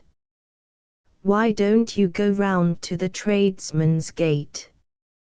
Good thing you didn't pull the bell, or you'd have got a half ton of boiling lead on top of you. This is the visitor's door. Girl wanted. A reliable girl for the summer months to go across the Arm. Halifax Evening Mail. To prevent misapprehension we ought to say that the western part of the bay at Halifax, Nova Scotia, is locally known as the Arm. **** End of the Project Gutenberg ebook punch, or the London Charivari, Volume 156, the 11th of June, 1919 ******** Updated editions will replace the previous one, the old editions will be renamed. Creating the works from print editions not protected by U.S. copyright law means that no one owns a United States copyright in these works, so the Foundation, and you, can copy and distribute it in the United States without permission and without paying copyright royalties. Special rules, set forth in the general terms of use part of this license, apply to copying and distributing Project Gutenberg trademark symbol electronic works to protect the Project Gutenberg trademark symbol concept and trademark. Project Gutenberg is a registered trademark, and may not be used if you charge for an ebook, except by following the terms of the trademark license, including paying royalties for use of the Project Gutenberg trademark.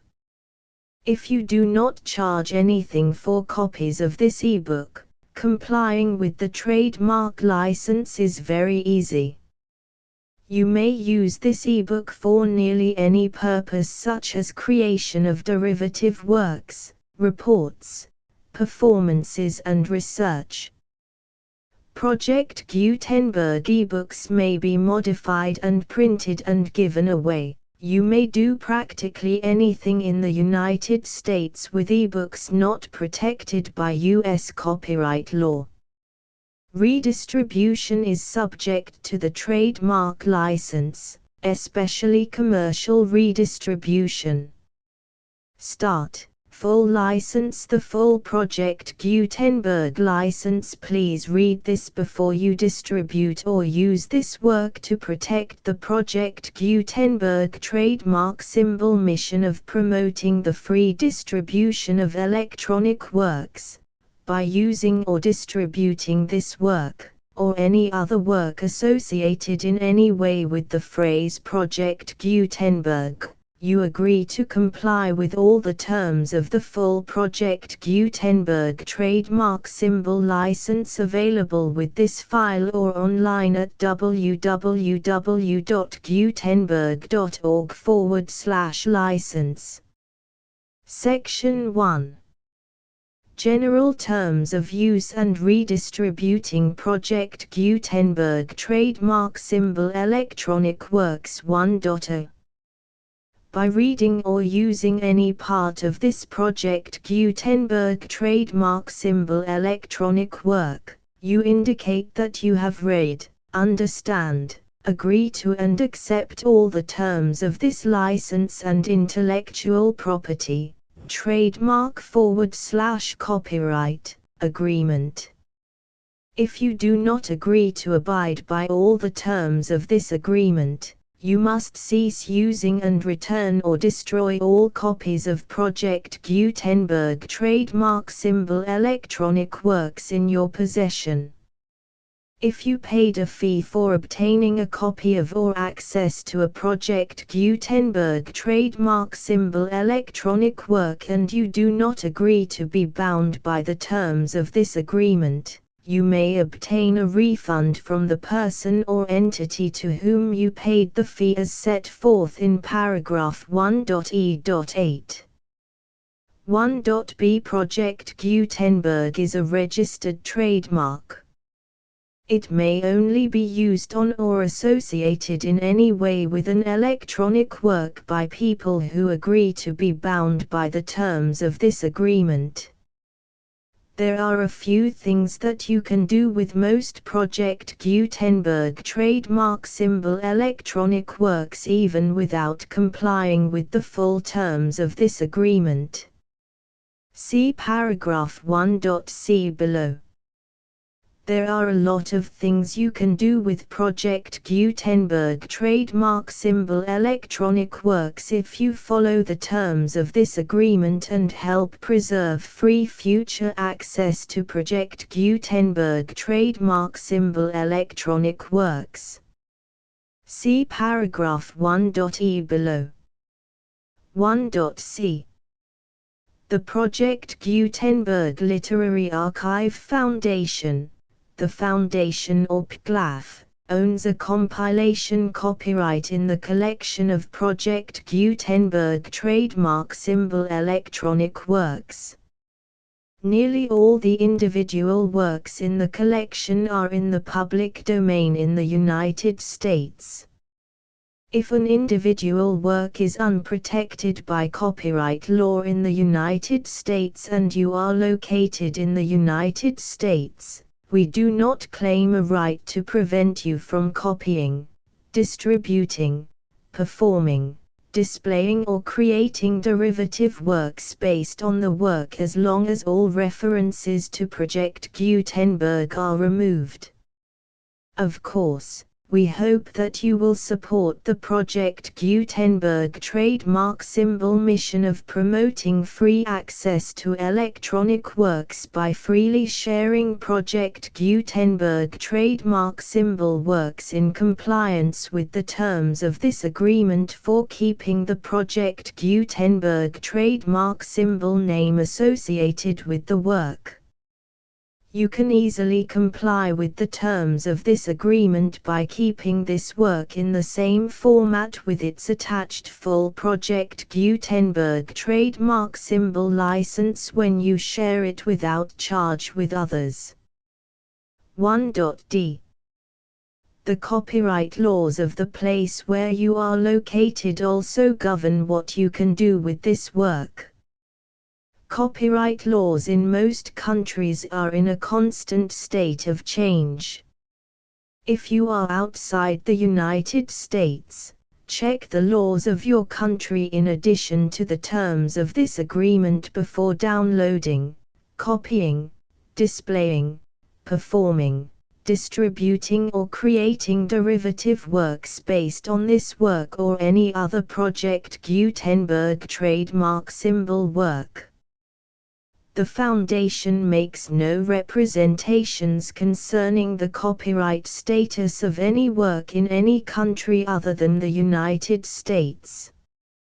1.e Unless you have removed all references to Project Gutenberg.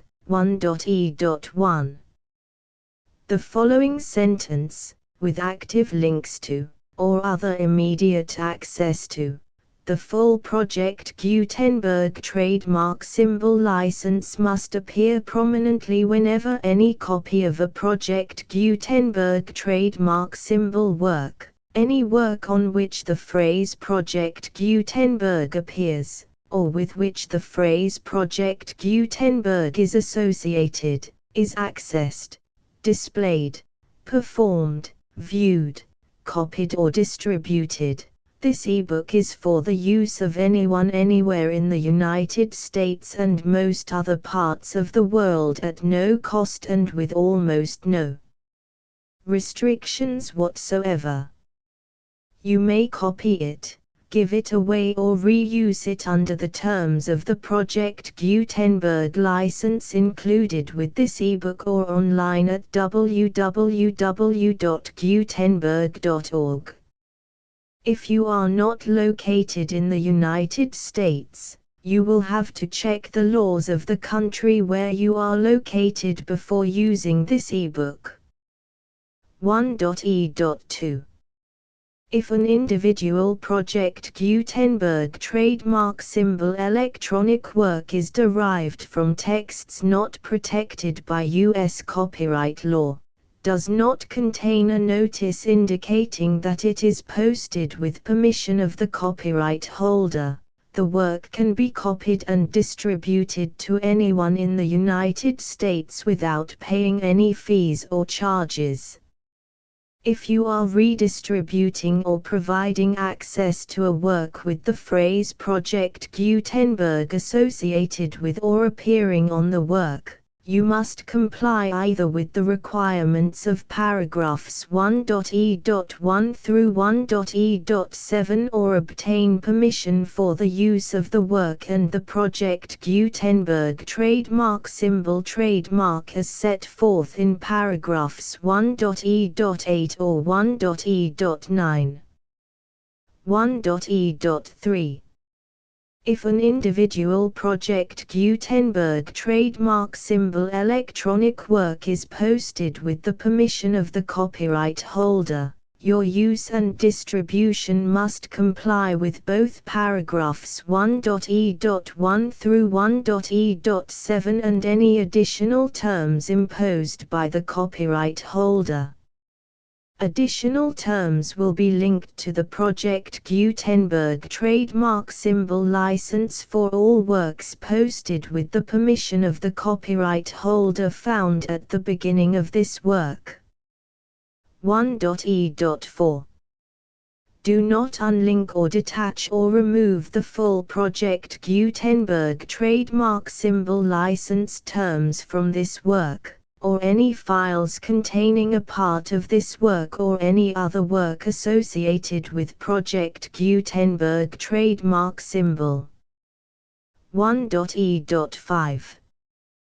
Do not copy, display, perform, distribute or redistribute this electronic work, or any part of this electronic work, without prominently displaying the sentence set forth in paragraph 1.e.1 with active links or immediate access to the full terms of the Project Gutenberg trademark symbol license.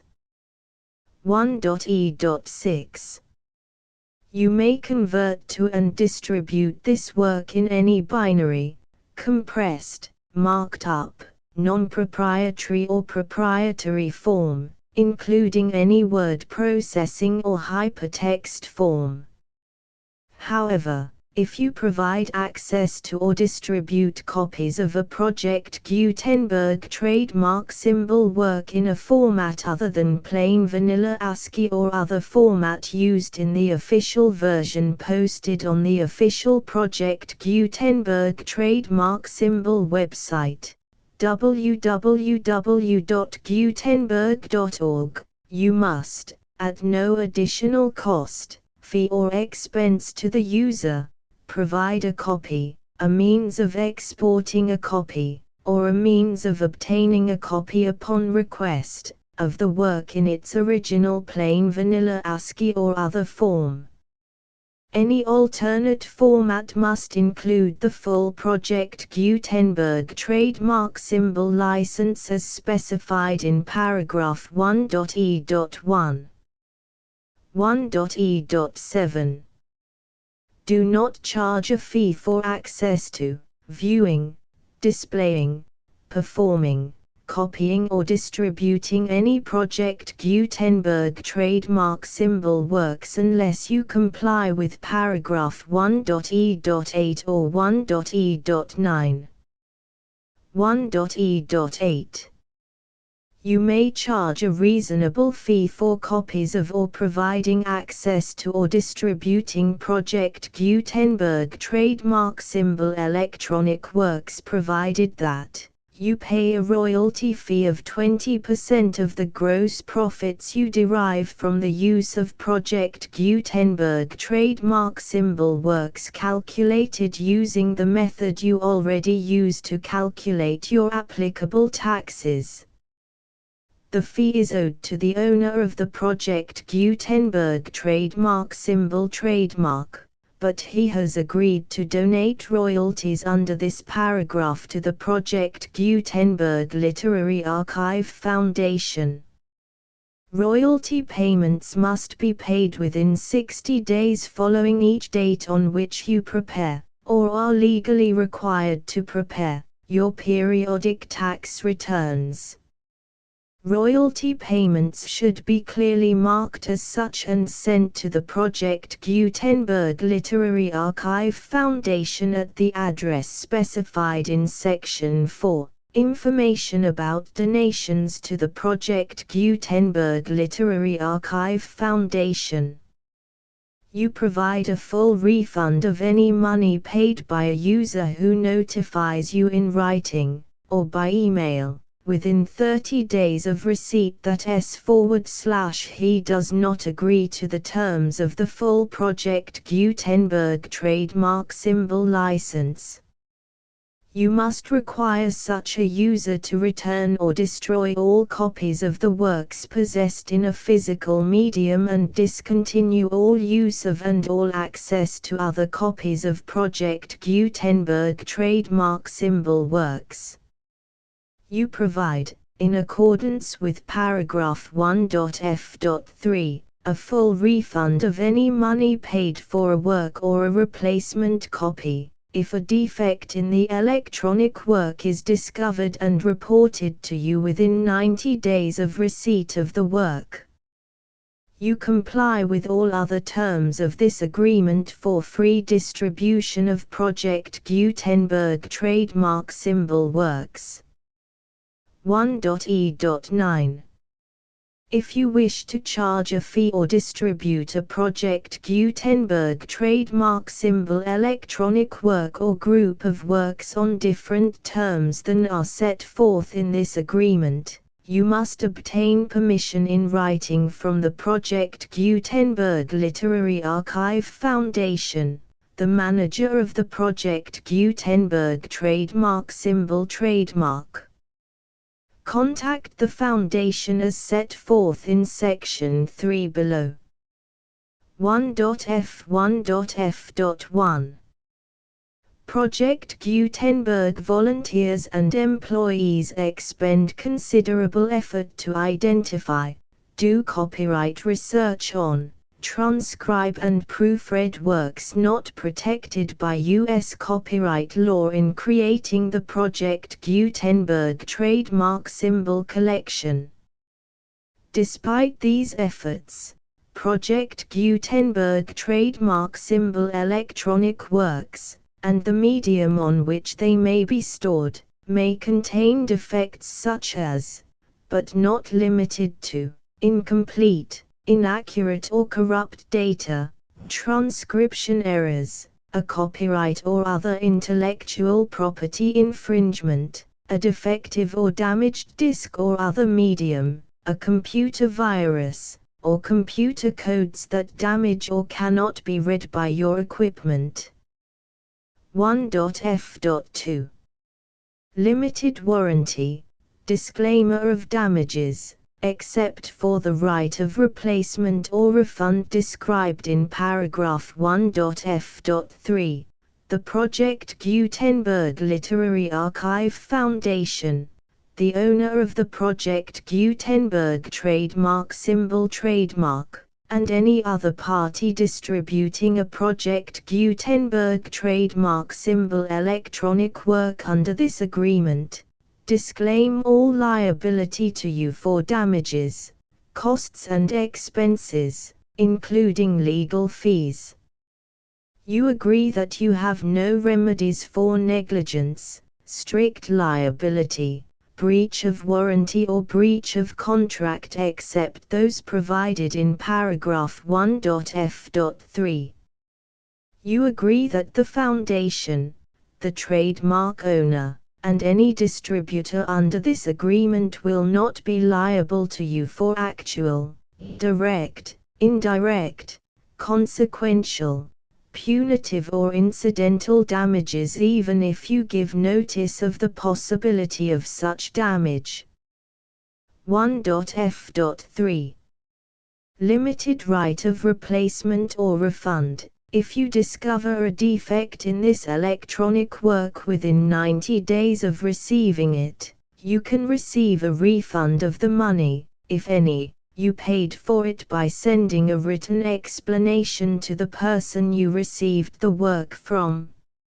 If you received the work on a physical medium, you must return the medium with your written explanation. The person or entity that provided you with the defective work may elect to provide a replacement copy in lieu of a refund. If you received the work electronically, the person or entity providing it to you may choose to give you a second opportunity to receive the work electronically in lieu of a refund. If the second copy is also defective, you may demand a refund in writing without further opportunities to fix the problem. 1.f.4 Except for the limited right of replacement or refund set forth in paragraph 1.f.3, this work is provided to you as is, with no other warranties of any kind, express or implied, including but not limited to warranties of merchantability or fitness for any purpose. 1.f.5 Some states do not allow disclaimers of certain implied warranties or the exclusion or limitation of certain types of damages. If any disclaimer or limitation set forth in this agreement violates the law of the state applicable to this agreement, the agreement shall be interpreted to make the maximum disclaimer or limitation permitted by the applicable state law. The invalidity or unenforceability of any provision of this agreement shall not void the remaining provisions. 1.f.6 Indemnity. You agree to indemnify and hold the foundation, the trademark owner, any agent or employee of the foundation, anyone providing copies of Project Gutenberg trademark symbol electronic works in accordance with this agreement, and any volunteers associated with the production, promotion and distribution of Project Gutenberg trademark symbol electronic works, harmless from all liability, costs and expenses, including legal fees, that arise directly or indirectly from any of the following which you do or cause to occur. A. Distribution of this or any Project Gutenberg trademark symbol work. B. Alteration, modification, or additions or deletions to any Project Gutenberg trademark symbol work, and C. Any defect you cause. Section 2. Information about the mission of Project Gutenberg trademark symbol. Project Gutenberg trademark symbol is synonymous with the free distribution of electronic works in formats readable by the widest variety of computers, including obsolete, old, middle-aged and new computers. It exists because of the efforts of hundreds of volunteers and donations from people in all walks of life. Volunteers and financial support to provide volunteers with the assistance they need are critical to reaching Project Gutenberg trademark symbol's goals and ensuring that the Project Gutenberg trademark symbol collection will remain freely available for generations to come. In 2001, the Project Gutenberg Literary Archive Foundation was created to provide a secure and permanent future for Project Gutenberg trademark symbol and future generations.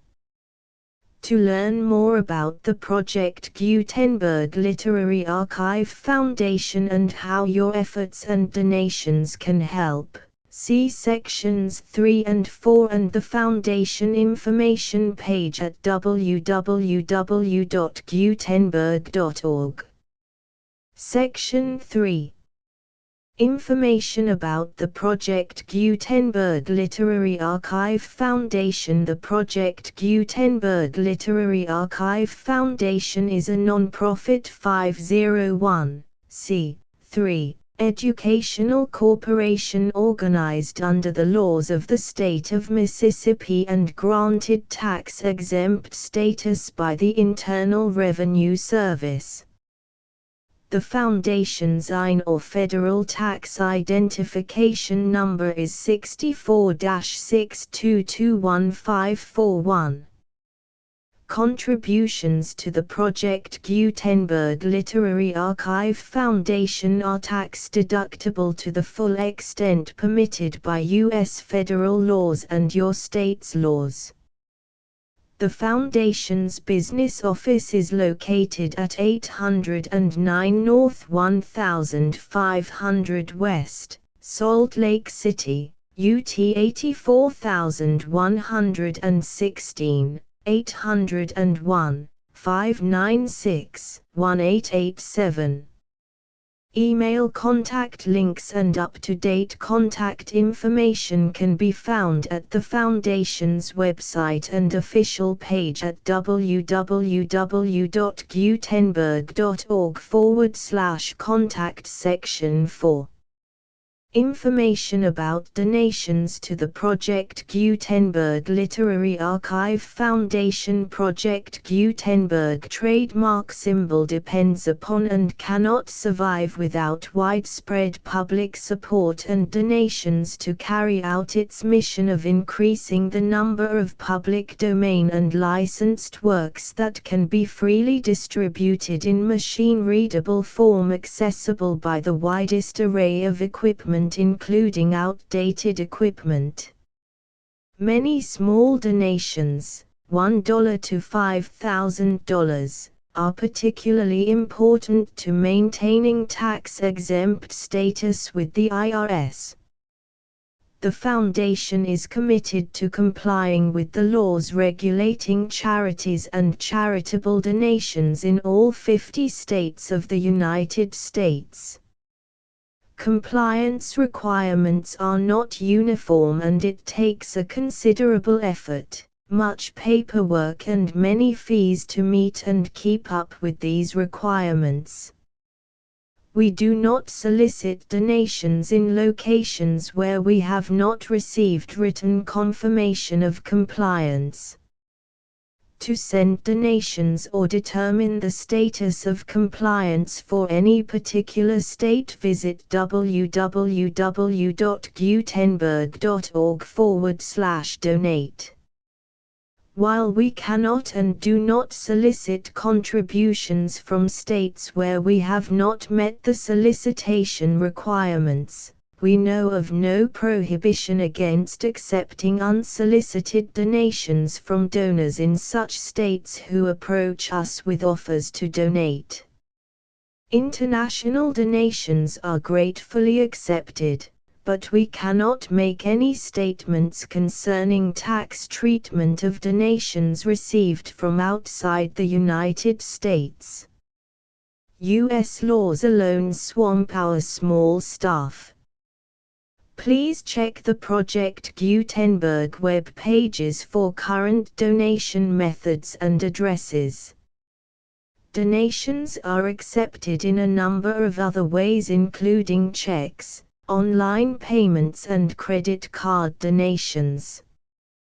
To donate, please visit www.gutenberg.org/donate. Section 5. General information about Project Gutenberg trademark symbol electronic works. Professor Michael S. Hart was the originator of the Project Gutenberg trademark symbol concept of a library of electronic works that could be freely shared with anyone. For 40 years, he produced and distributed Project Gutenberg trademark symbol ebooks with only a loose network of volunteer support. Project Gutenberg trademark symbol ebooks are often created from several printed editions, all of which are confirmed as not protected by copyright in the U.S. unless a copyright notice is included. Thus, we do not necessarily keep ebooks in compliance with any particular paper edition. Most people start at our website, which has the main PG search facility, www.gutenberg.org. This website includes information about Project Gutenberg trademark symbol, including how to make donations to the Project Gutenberg Literary Archive Foundation, how to help produce our new ebooks, and how to subscribe to our email newsletter to hear about new ebooks.